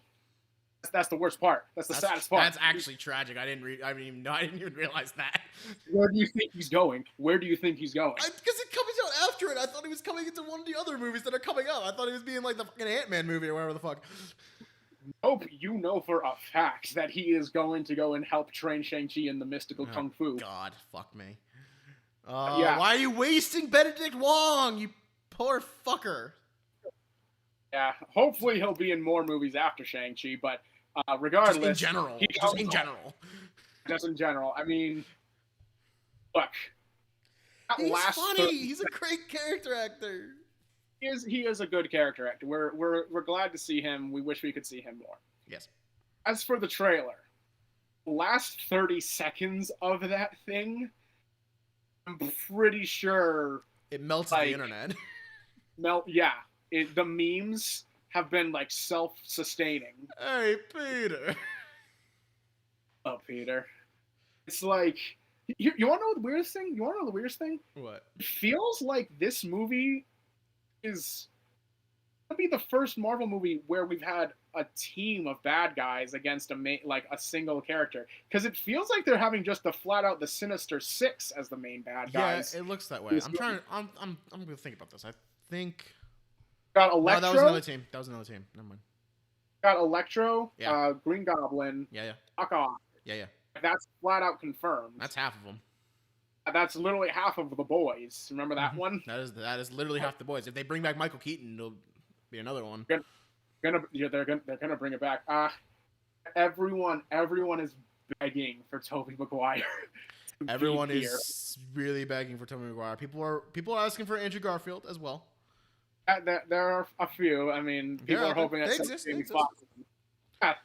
They're hoping that Jamie Foxx being in there means Andrew Garfield will be in there. So, look, I'm happy for y'all. I'm happy that you're gonna get the Spider-Man movie that people have been asking for 10 years now, or no, 5 years now. Just nostalgia up the ass. They got the banana, which has been going since Far From Home, so that doesn't really count. It looks good. It looks like a good movie. I have watched that trailer 3 times now. I've seen a bunch of the memes, and literally, this is how I'm talking about it. Just listen to my voice. I'm so excited for this movie. Really, guys. Really, look how fucking excited I am. I cannot put an iota of effort into this. It looks fine. I just don't fucking care. I see you're more of an Into the Spider-Verse fanboy. Into the Spider-Verse is the best comic book movie ever made. Fight me. It hasn't even come out yet. What are you talking about? What? Spider-Man Into the Spider-Verse? That came out in 2018. What's the sequel that I'm thinking of that's coming out then? Oh, that hasn't come out yet, no. Exactly, that one. The second one. I know they're working on one, but I don't know when it's coming out. It's animation. Yeah. It takes a long time. I don't know. No, I actually met one of the directors of that movie. He's great. Really? Yeah, he's very nice. No, you want to know the funniest part? For the No Way Home, I've seen more people begging Miles Morales to show up in there. That's true. More than Andrew Garfield. Yeah, I can get behind that. More than Andrew Garfield showing up. They don't even want him to. He doesn't even need to have a main part. They literally just want to have him. No, yeah. They want him to cameo. I think the funniest one is someone literally wants Strange and Peter to like open up a portal, and they show up in the animated like Into the Spider-Verse style. Be cool. That'd be cool. And yeah, that'd be a nice cameo. Make a Silk movie, you cowards. You want your pheromone. I'm obsessed. sorry. I love her. She's the best. She's the best Spider Woman. She's the best one. I don't care what you say. Silk is the best. Yeah. So like this, it's actually really crazy. I was very excited for Homecoming. I was tentatively excited for Far From Home. I enjoyed both of those movies. I think Far From Home is my favorite of the live-action Spider-Man movies. Because obviously, if I say that Into the Spider-Verse is the best comic book ever made, it's my favorite Spider-Man movie. I think that should have gone without saying, but still. I really liked Far From Home. I really liked the cliffhanger that it ended on. I still have zero investment in No Way Home. I don't know how that happened. I was watching that and I was like, neat. Anyway, moving on with my life. It's just like, yeah, maybe my views will change when I see it in the theater. Maybe I'll see it and I'll be like, that's the coolest fucking thing ever. It was just so fucking fun and ridiculous and awesome. Maybe. I don't know. But for right now, like, I have more excitement for the fucking Venom sequel than I do for Spider-Man 3. And this Venom sequel, I'm pretty sure got pushed back to January, by the way. I'm pretty sure. I haven't heard anything. Definitely in the UK it got pushed back. I don't know if the American release is 100% pushed back. But in the UK, it is 100% been pushed back to next year. Who knows when that fucking vampire Marvel movie will, if that'll ever come out with Jared Leto. I don't remember what it's called. Jared Leto's second attempt at after he got kicked out of Suicide Squad. Yeah, that's a nice transition to the Suicide Squad movie. Let's clear something up right here. Will Smith chose not to be in the Suicide Squad. Jared Leto got kicked out of the Suicide Squad. That's true. Jared Leto was kicked to the curb violently. No one liked him. Jared Leto was and I know like people who like him, and you're just wrong. Jared Leto was told to go to one location for like the advertisement tour, whatever they do though. There's like the hype tour that the cast went on, and the cast went to a different address and got on the bus and left without him. They left him there. It's so funny. The Suicide Squad movie is amazing. It was an absolute marvel. It was a joy to watch. Almost all the characters were just done right. I gotta be honest, I didn't think such an aloof kind of movie.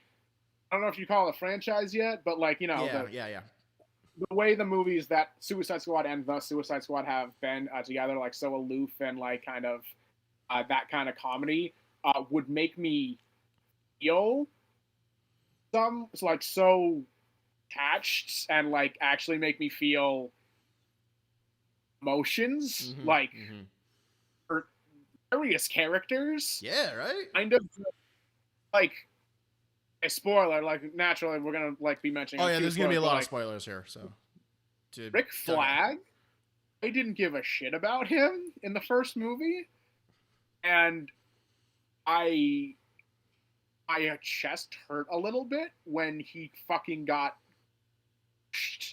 right there. At the same time, Peacemaker basically being like forced into these extremist views and like doing it because he felt it was genuinely right. And I felt for him as he was gorshing Rick Flag. So it's like that entire scene made me question how I feel loyalty towards like superhero characters like this in ways I didn't think a movie with like fucking Harley Quinn ever would have. Right? No? It's so well. So I thought for sure of all the characters to not get killed by the end of the movie, I thought Rick Flag was for sure not getting killed. Because that's just the kind of guy he is. The man in the comics is a fucking cockroach. You can't kill him. It's so hard. to kill him like that for that huge reveal was so brilliant. That was so well done. I thought Peacemaker, John Cena was born to play this role. Like, I'm just going to flat out say it. What? John Cena was born to play this character. He was a god as this character. I felt every single line was accurate and right. It felt so on brand and amazing. And I cannot wait for this fucking Peacemaker series because I need more of him. I gotta say, he's probably one of the better WWE wrestlers to make it into acting since The Rock. He and The Rock, that's it. That's the only ones. He and The Rock. Well, I mean, Hogan tried. I think. Well, yeah, they all tried, but yeah. What are you gonna say, Andre the Giant for that one movie he was in? I mean, Come on, it was The Princess Bride. He was But in he's, The Princess he's Bride. not one of the reasons The Princess Bride was a great movie. He's just fun. But he was good. He was good in the line. He's all right. He's good. But yeah. Also, we're establishing this right here, right now. Thinker's heel turn way better than Enchantress's heel turn. Yes. Let's Thinker as a team member who went against the team, way better, leagues better. I will say, however, since we just talked about the Thinker is the only character in this entire group that is not on brand. I think the role would have served better with the character Ira Quimby, aka IQ. I think that would have been a better inclusion than the Thinker, because the Thinker the Thinker in the comics is literally this basically a psychic god. He can just outthink you with everything, and this guy was just like, I got shit in my head that makes me smarter, and I was just like, that's not really the Thinker. Quimby also would be a better, just because I genuinely would believe the man was a Nazi sympathizer who would have sold out his own people. Absolutely. Also, Starro. No, it usually feels like when you have that kind of a big bad, people usually take either he's completely silent and is treated like a force of nature that you just kind of have to do your best to survive / fight, or it's a monologuing, kind of nihilistic, misanthropic, whatever. I felt he was serviceable when he was just the spores were taking everyone over. This is on brand for.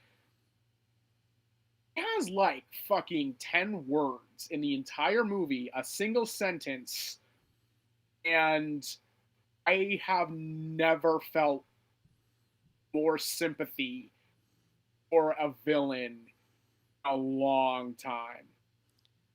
Yeah. And when I literally heard those 5 lines, it took me a second to realize it was Starro talking. Mm-hmm. And when I realized it did, it was those people deserve to get spored. I feel like some of them deserved it. Bonkerman's just joined in and says the Thinker sounds like something a 7-year-old would name a villain. Yeah, he's got kind of a shitty name. He's a Silver Age character. He's very old. Correct. He's very correct. Yeah, I Don't absolutely. Worry, they also had Polka Dot Man in this movie. So. But Polka Dot Man was so fucking cool. I know. I think they gave him a power boost in this movie. They made him a little stronger than he is in the comics, and I really like that. I appreciate that. Who's playing him? I've seen him before. Who plays Polka Dot Man? I always forget how to pronounce his last name, but he's a very good actor, and I've seen him in a lot of things. I have no service in my own house. What the fuck? I have no service in my own. Oh, there we go. It's my phone decided to just explode for a second. Hold on. I will get this to you. Another Silver Age villain whose only power was Abner Krill. Oh no, that's the actual character's name. Hang on. David Dashmelansky. Yes, that guy. He's a wonderful actor. He's been in a lot of things. No, he has, and I've always plays these characters that are just kind of very off-color, very weird, very lonely. He's going to be in the Dune movie, though. He's going to be a very different kind of role in the Dune movie, from what I understand. He has the face. Yes. A very weird face. I also loved him. I also loved. He was in The Dark Knight. He was in The Dark Knight. He was one of those, one of the guys at the that almost shot them. That was shooting at the mayor. Oh yeah. He's the guy that Harvey Dent picks up. I was going to say he's actually, I think he's one of the few actors who's been both in a Marvel movie and in a DC movie, and I feel happy for him. That's true. Oh, by the way, yes, Remy, this is in an It Climbs phone case, not on sale for right now because I made this myself. You guys need to understand, we have so much It Climbs merchandise just for us. we just made it for ourselves. We haven't sold any of this, despite how some people have actually, asked for things like this. Mostly because it's got a copyrighted character on it, so we kind of can't. Remy, I promise to work on that. I promise. Bonkerman asks, are there any other stupidly named characters? Yes, there is a character literally named Ratcatcher 2. Because they don't show Ratcatcher 1. They don't show the original Ratcatcher. Yeah, they do. He's in flashback. He's played by Taika Waititi. In flashback. Hold on. Because he died of a drug overdose. Like, just to make it clear, they keep calling her Ratcatcher 2. No, they actually really only refer to her as Ratcatcher. They really don't. They drop the 2 very quickly because it's just like, this is just redundant because the old Ratcatcher's dead. I mean, that's literally one of the jokes when they're introducing her. He's like, "This is Ratcatcher 2," and like, what happened to the first one? He died. Like, yeah, makes sense. It's also King Shark, if you feel like that's a stupid name, but I don't. That's a glorious name, King Shark. He's a shark. Played by Sylvester Stallone. If I may co-opt a phrase popularized by the one and only Gail Simone, King Shark is a shark. Indeed. Yes.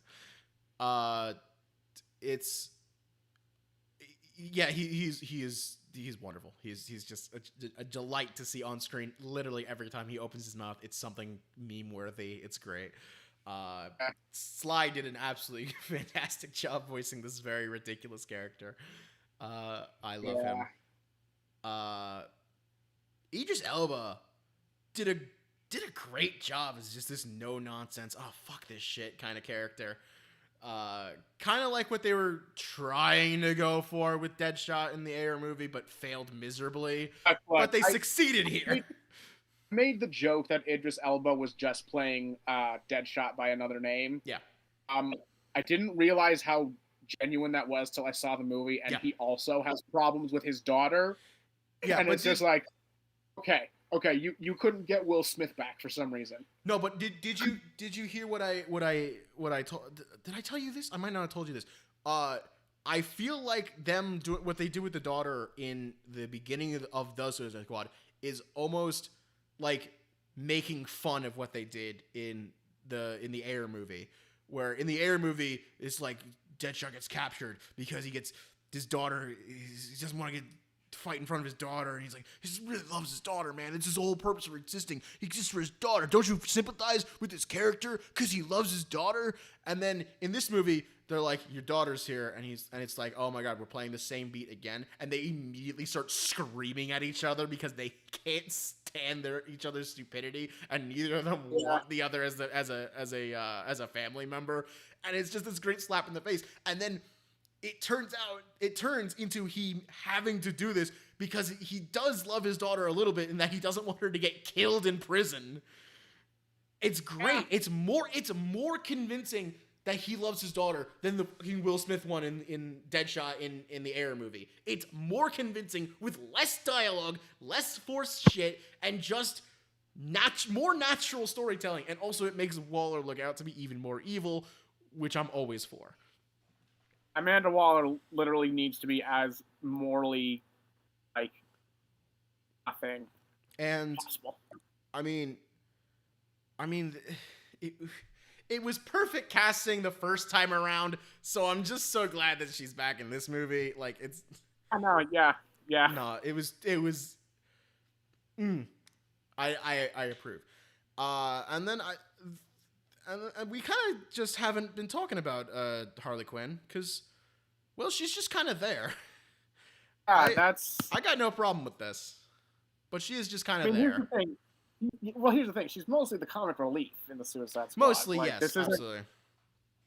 Like, it's weird because she's supposed to be like kind of like one of the co-leaders. I feel like outside of blood sport now. Like, she's supposed to be one of the, like, field leaders. Yeah. Well, so here's the thing. And I got into a literal argument with some guy that I used to follow, no longer follow, on Twitter, because I guess we saw it this opening night at the same time. I walk out of the theater and he has tweeted that in all caps, James Gunn is not allowed to write Harley Quinn ever again. And I replied to this with just a literal eye roll gif. Just just get over it. It's not that big a deal. And we got into an argument about this. So his argument is, this is a bad version of Harley Quinn because it doesn't continue the character development that she had in the Birds of Prey movie. It ignores it. I'm gonna stop it right now. Yes, it does. Because she's not working to get back with the Joker in this. That is true. I can agree with that. This is a functionally different character. All the times in Suicide Squad where she was working to get back with the Joker. But anyways, continue. But there is more to her character development in Bob that she's turning into more of a good guy, protecting. I refuse to call her Cassandra because it's not her. It's not her. It's the kid. Just call her the kid. She was the kid. Starting this superhero programming, and it's like looking up for Harley Quinn, and then it's like she relapsed. Guess what, guys? This is what the character does. It's not always because of the writing. It's because that's just how the character functions as a human being. That it's in line with her character development. With her character, sorry. She's often goes back on this character development. But it kind of is difficult playing a genuinely real character who goes through like cycles of dependency, cycles of like stuff, because people are always going to feel like a character stagnated when it's kind of a human thing sometimes to make progress and then make anti-progress sometimes. I will say I'm gonna come to my conclusion of the argument in a second, but how it ended for me was I unfollowed him because he and this other person that was agreeing with him and helping him with this argument essentially boiled down to they called me a misogynist because it was misogynistic the way they wrote Harley Quinn. And first and foremost, you got to actually prove that. You can't just say that and then just insult people. Like, that's just rude. And Twitter. It's Twitter. You're right. But also, I didn't like that it was hyperbolic. And moreover, this is the same person who was complaining about fan entitlement over Taskmaster. Which, I mean, have you seen my reaction? Have you seen the chat's reaction to talking about Taskmaster? Yeah. He was the only person who actually liked what they did with Taskmaster and considered everyone else to be entitled fans. And yet he's being entitled over character development from a movie that came out last year. That's the same thing. And I called him out on that, and he just was like, no, you're wrong. You're wrong. No. Admit your hypocrisy, and then I'll admit you have a point. That's all I wanted, and he never did it. But anyway, my actual argument leads down to this.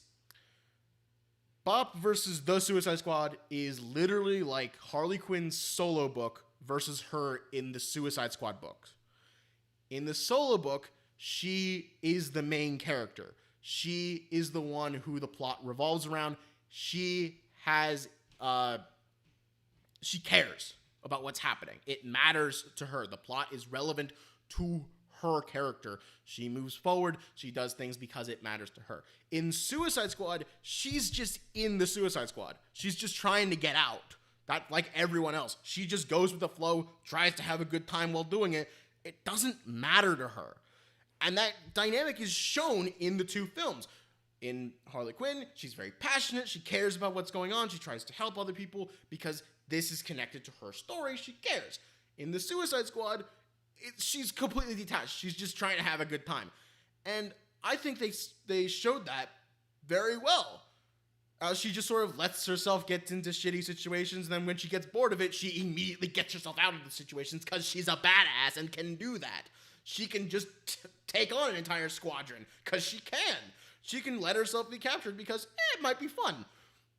That's the character. That's who the character is. I will argue that to the end of the day. Yeah, it's not a bad character. Like it's the same character literally from the Harley Quinn show. Yes, that's what I also agree. Genuinely, I know the real reason he did it was because it's Twitter, but I genuinely can't see how he thinks that Harley Quinn in the Suicide Squad is misogynistic or like misogynistic. Especially like, with get framed. Yeah, especially with all the other female characters. They're all written fine. Plenty of the other characters in this film got fucking killed, and she didn't get fridged. But she made it like no problem. Yeah. No. And again, there is development in that she's not trying to repeat the cycle going back to her abusive boyfriend. Yes. So, like, I'm not sure. Like, is it because she had problems to overcome? Is it because she didn't have the answers to everything in the movie that it's misogynistic? I don't know. They say it was regression in between films, which I don't see it. I don't see it. No. And they couldn't prove it to me.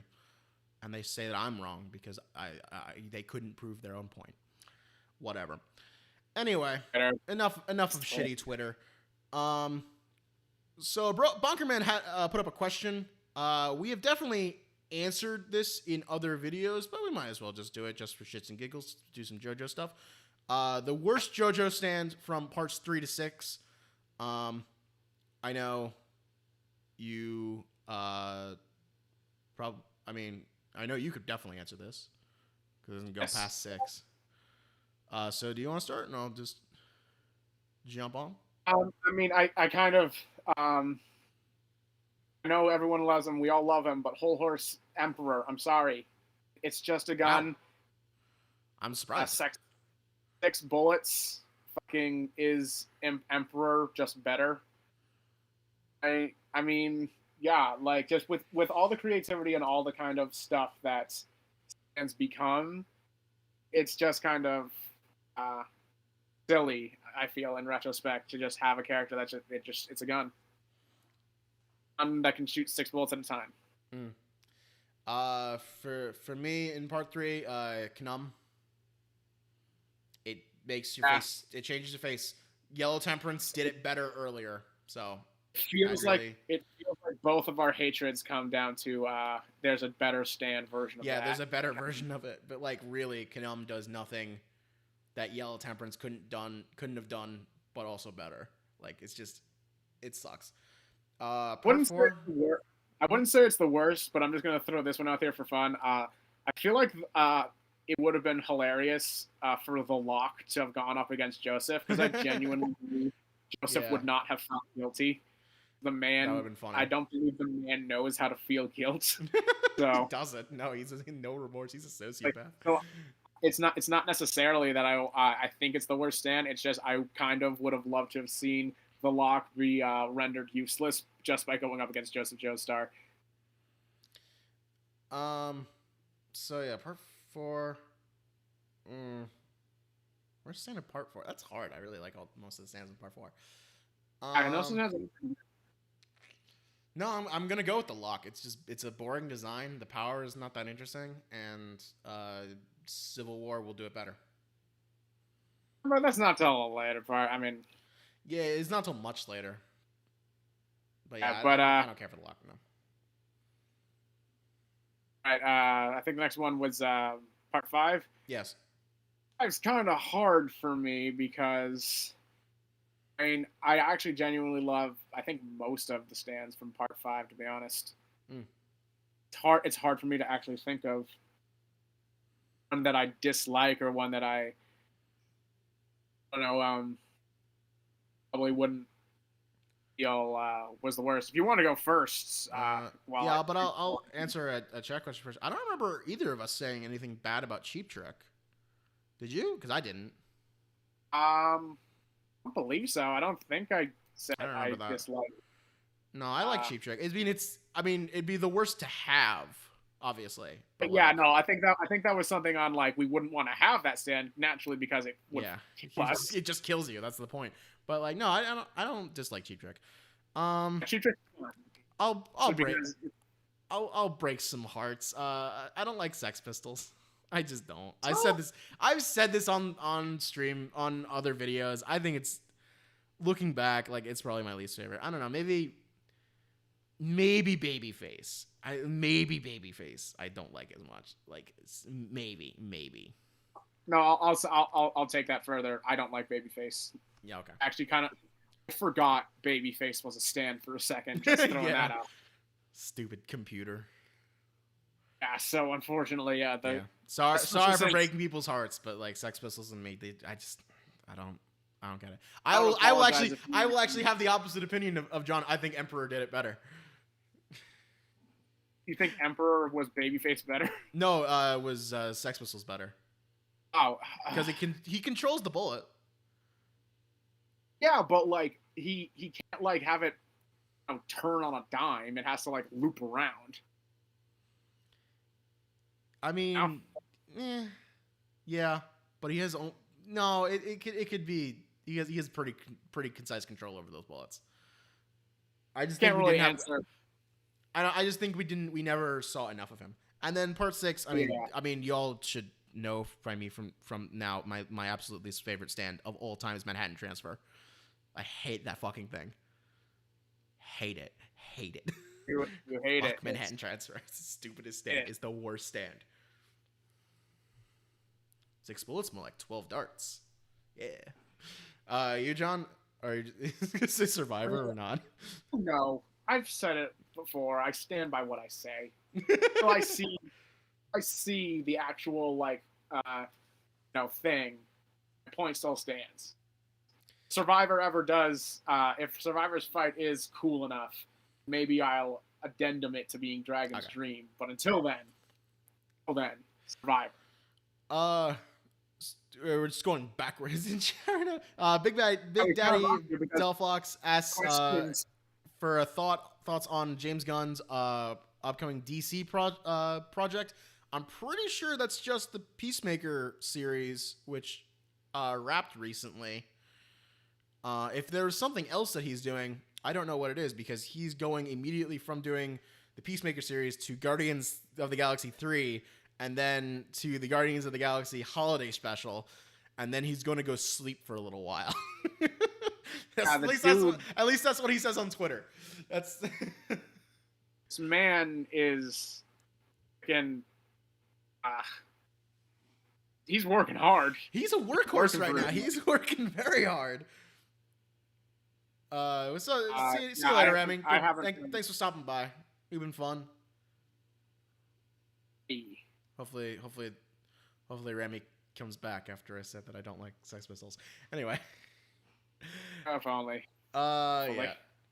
Yeah. So, I mean, looking from the shots that I've seen of the Peacemaker show that should come out next year, I think, I'm looking forward to it. As I said, I love John Cena's Peacemaker. I think that with James Gunn as the director or producer and writer for the show, it's going to be great. It's going to be a lot of fun. So I'm very much looking forward to that. I genuinely never thought I would consider a John Cena character role complex. Yes, James Gunn managed to give it to me. Well played, Gunn. Well played. That's very well played, Mr. Gunn. You will deserve your sleep. Oh God, yes. Let the man sleep, for fuck's sake. After you have given after he us saves the MCU. Seriously, I feel like everyone's just kind of meandering until we get to Guardians of the Galaxy 3 at this point. I mean, it's not going to be a good year for Marvel. Black Panther 2 just started filming, and they come out next summer. I know nothing about Black Panther 2, and I want to know as little as possible. I also don't want to know anything, but I'm getting advertisements about it. So. I don't want to hear any of it until I know what DC is actually doing, because the morbid curiosity of what they're gonna fucking do has not left me. That's true. I don't want it to be ruined by fake leaks or all this leakings or people just proselytizing about what it might be. I just want to know. I'm gonna wait until I hear what they're going to do. I'm just going to go along with it from there, because no. Ratcatcher 2, Dr. Cujo. Ratcatcher 2 is amazing. She's possibly the best character in the Suicide Squad. Sebastian MVP. Let me specify here. Ratcatcher 2 is way more attractive with the gas mask on. No offense to her, that gas mask is fucking cute. Yes, no offense to her, the costume is really brought together by the gas mask. I agree. I'm not saying her actress is unattractive. This is not me trying to be like an insulting. I don't want to say that at all because it's not true. But the gas mask is freaking it just brings the color costume together. It's so nice. I enjoy it. Yes, I love that she is the ultimate overpowered character at the end. I think that's great because there are just so many rats. It feels like it's a reference to Squirrel Girl beating up Thanos that one time. Yeah, can't help but see that when I saw the rats coming out and just eating Starro. God, that visual with her just in the middle of the sea of rats. Oh, that's so cool. Yeah, that is such a good visual. Good job. Such a visually great movie too. Like, there's so few action movies that are visually brilliant these days. This is just visually amazing. That one shot in that one fight scene through that shot through the helmet of the Peacemaker helmet, just going around it. Oh my god, that's fucking amazing. I also really love how it's a very colorful movie. Yes, not like headache-inducing color that the neon Marvel movies tend to do sometimes. Yeah, it literally is just everyone has a bright prime color. People on pop.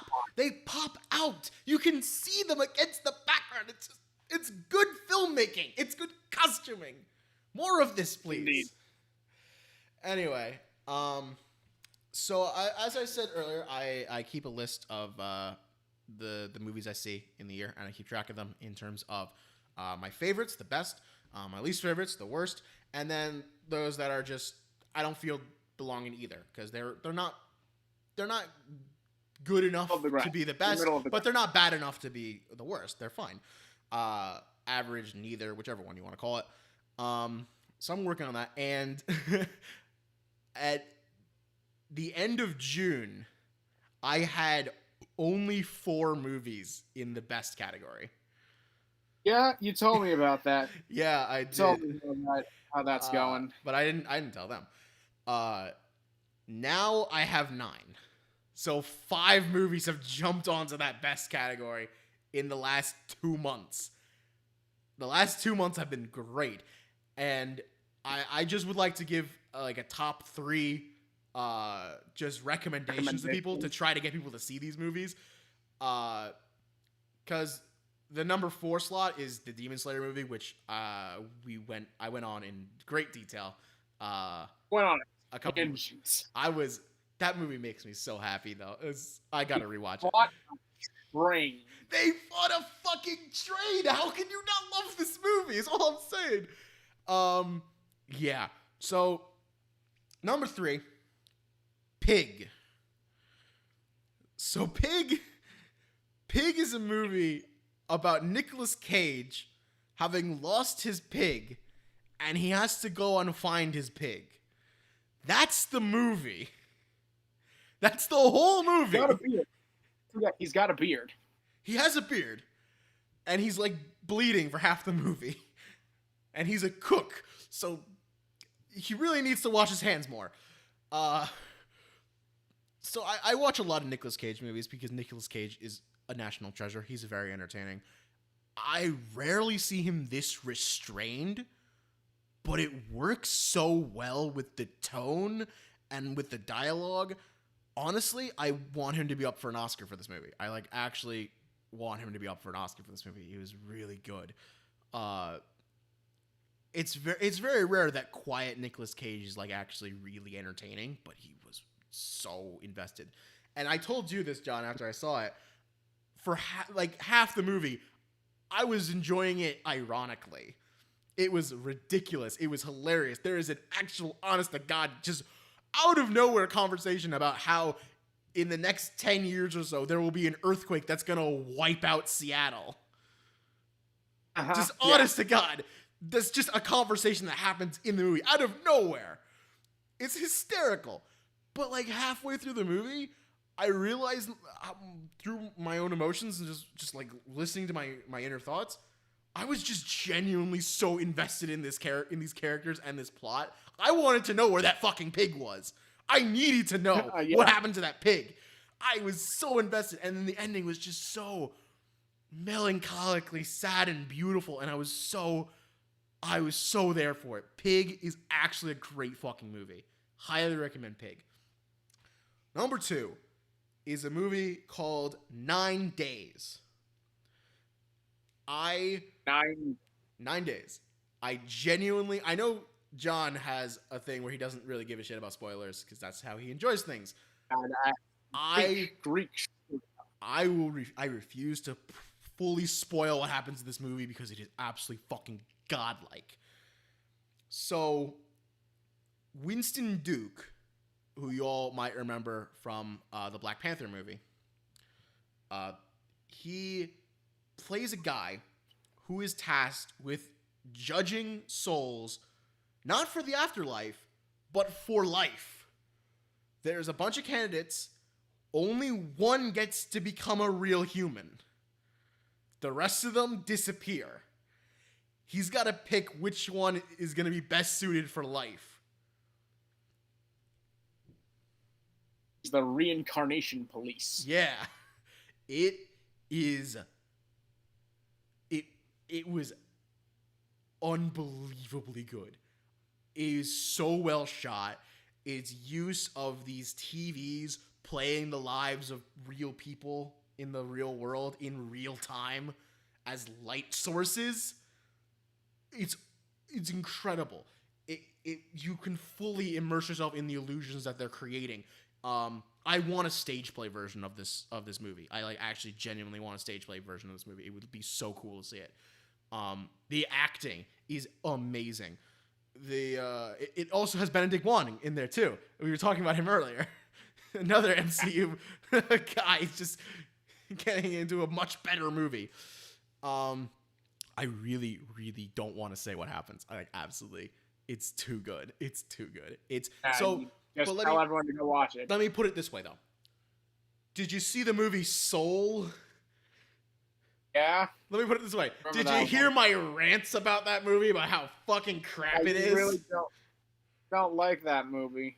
No, it's bad. Everything Soul is trying to do, 9 Days actually does.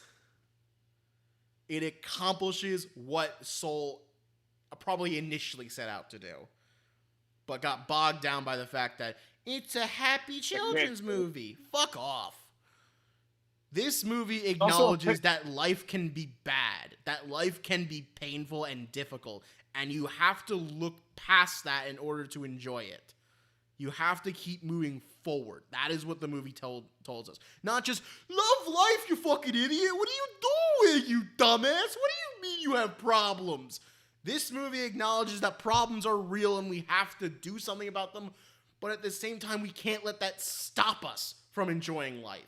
That's why it's brilliant. Yeah, that sounds pretty good. That's a more optimistic, too. Yeah. Thank you for coming to my TED Talk. And then finally... For your second recommendation, not your number one. Yeah. I know, right? Because number one, John, you know what it is. You know what it is. I know what I'm about to say. It's The Green Knight. Holy fucking shit. If y'all haven't seen The Green Knight, go out and see The Green Knight. Let me just specify for the audience. The Green Knight is a movie that John unironically feels most people don't like better because they don't get it. No, that's what people tell me. Literally 3 different people told me they saw the movie and they're like, I just didn't get it. What was the point of that? And I'm like, you're part of the problem. It's not that complicated. And another hilarious thing, no more than 3 different members of my family heard me talk about it, and they're like, oh, is that some sort of DC superhero? What comic book is that from? And I'm like, you motherfuckers. No. This is from fucking Arthurian lore. It's like 1,000 years old. My uncle, who is a fucking high school English teacher, asked me that question. I was embarrassed, genuinely embarrassed. It is a cinematic epic. Like, I didn't see Lord of the Rings in the theaters when it came out, but I kind of feel like this is the same kind of experience, where it's this sweeping grandeur of medieval glory, and it's just shot so incredibly beautifully, but you also know that every corner is dangerous and wanting to kill you. Sir Gawain is one of the greatest protagonists of our time, and he comes from a fucking millennia ago. He is relatable. He is a failure. He's a fuck up on every turn, but he still keeps pushing forward because he knows that there's only one right way to do it, and that is with honor. He is a goddamn glory. It is a film that does not explain itself to you. It tells you, no, pay attention. We're telling you everything you need to know if you're listening. The only thing that is explained in the movie is its metaphor for the color green. And trust me, it's in such a flowery poem that it's almost impossible to really understand that it's a metaphor, because it's a metaphor within a metaphor. This is cinema. This is art. This is beautiful. I was enthralled from minute 1 to minute whatever fucking minute it was that it ended. I think 125. I could not take my eyes away. I don't care that it has a silly CG fox. I don't care that there are silly CG giants that add basically nothing to the plot. I don't care. They looked amazing. The Green Knight himself is such a cool design. It's so simple too. And it just works. Every part of this movie just works. And I want to watch it over and over and over again and absorb every little detail.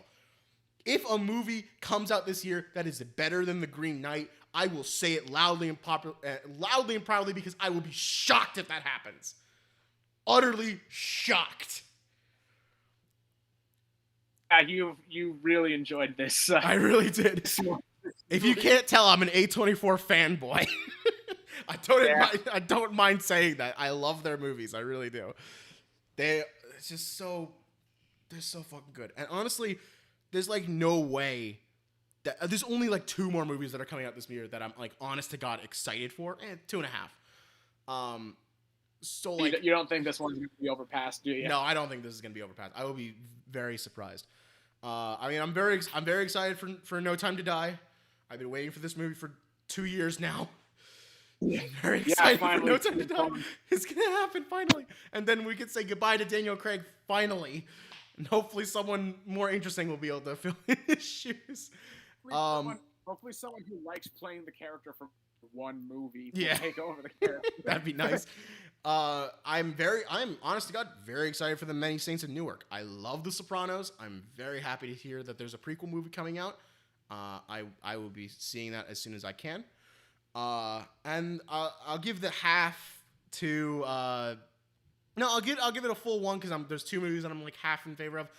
The Eyes of Tammy Faye, which is about Tammy Faye Baker, the wife of Jim Baker, who I'm gonna go on a limb and say probably our audience doesn't know who that is. He was a TV evangelical pastor. We lost your audio there, John. John, we can't hear you. There you are. Sorry, what'd you say? I was going to say, why would our audience know a thing about a televangelist who got wrapped up in whatever them there? He's still around, sadly. Yeah, I mean, he's still around, but I mean, his theme park sure did not no, go. that's true. And the other one is the West Side Story remake, which I only have any excited for because Rita Moreno gave it her stamp of approval. If she didn't, I would not care. It's gonna be interesting for me because it's a remake of a retelling of Romeo and Juliet, so yes, that'll be the interesting combination. Oh, I mean, there's also the Lion King 2 gonna come out eventually. CG King 2. So that's another remake of a retelling of Romeo and Juliet. So much. Lion King 2, Simba's Only Pride, my favorite. Only 7 stories literature. Yes, that's the only ones. One of them is Romeo and Juliet. It's true. Oh man. Yeah, so that's all I'm excited for this year. Bunch of crime dramas. Yeah. Anything else we want to say? We've been going on for almost 3 hours. Almost 3 hours? No, I don't really have anything much about anything else to say. Yeah. Oh, I'll throw in just a little bit because I've gotten back into anime a little recently. Some newer stuff.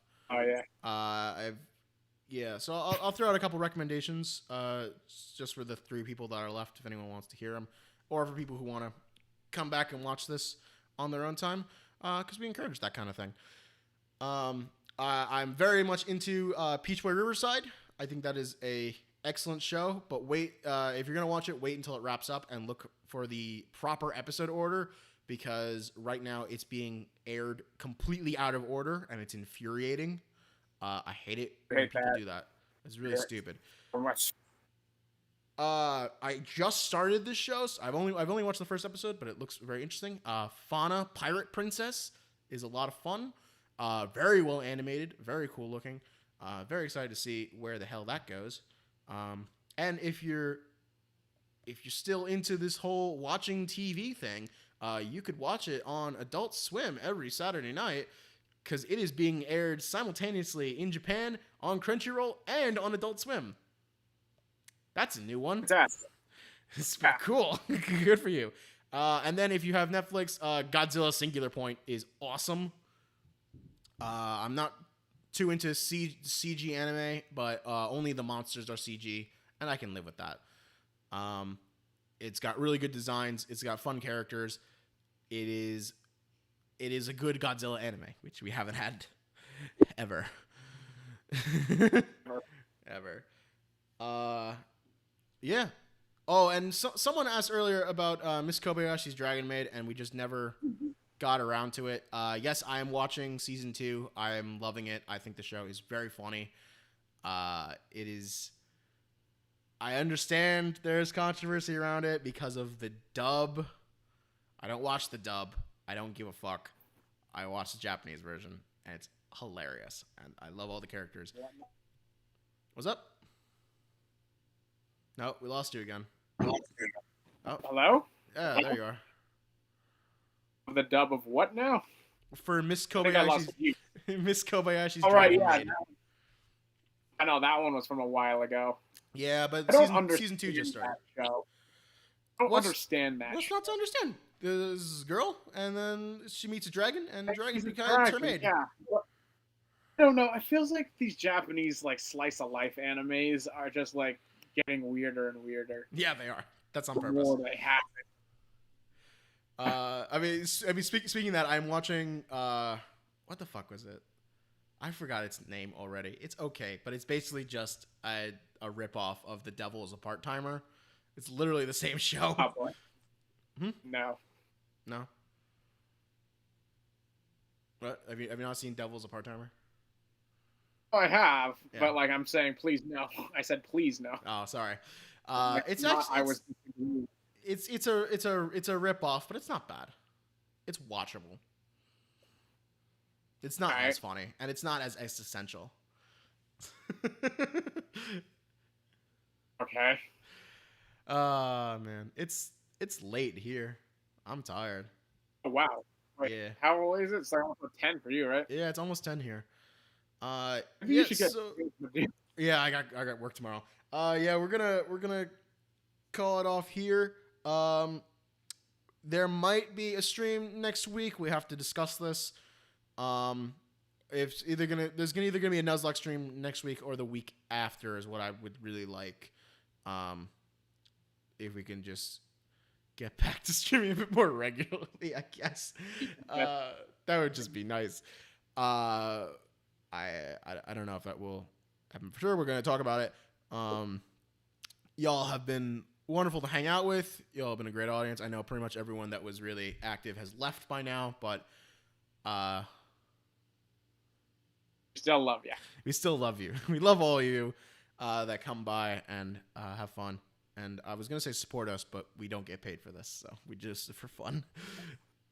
support us with your interests. Support us by giving us attention, because it makes us feel good. So thank you all for coming by.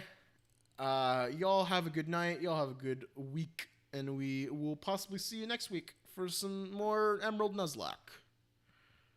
Yeah. We gotta get Karen.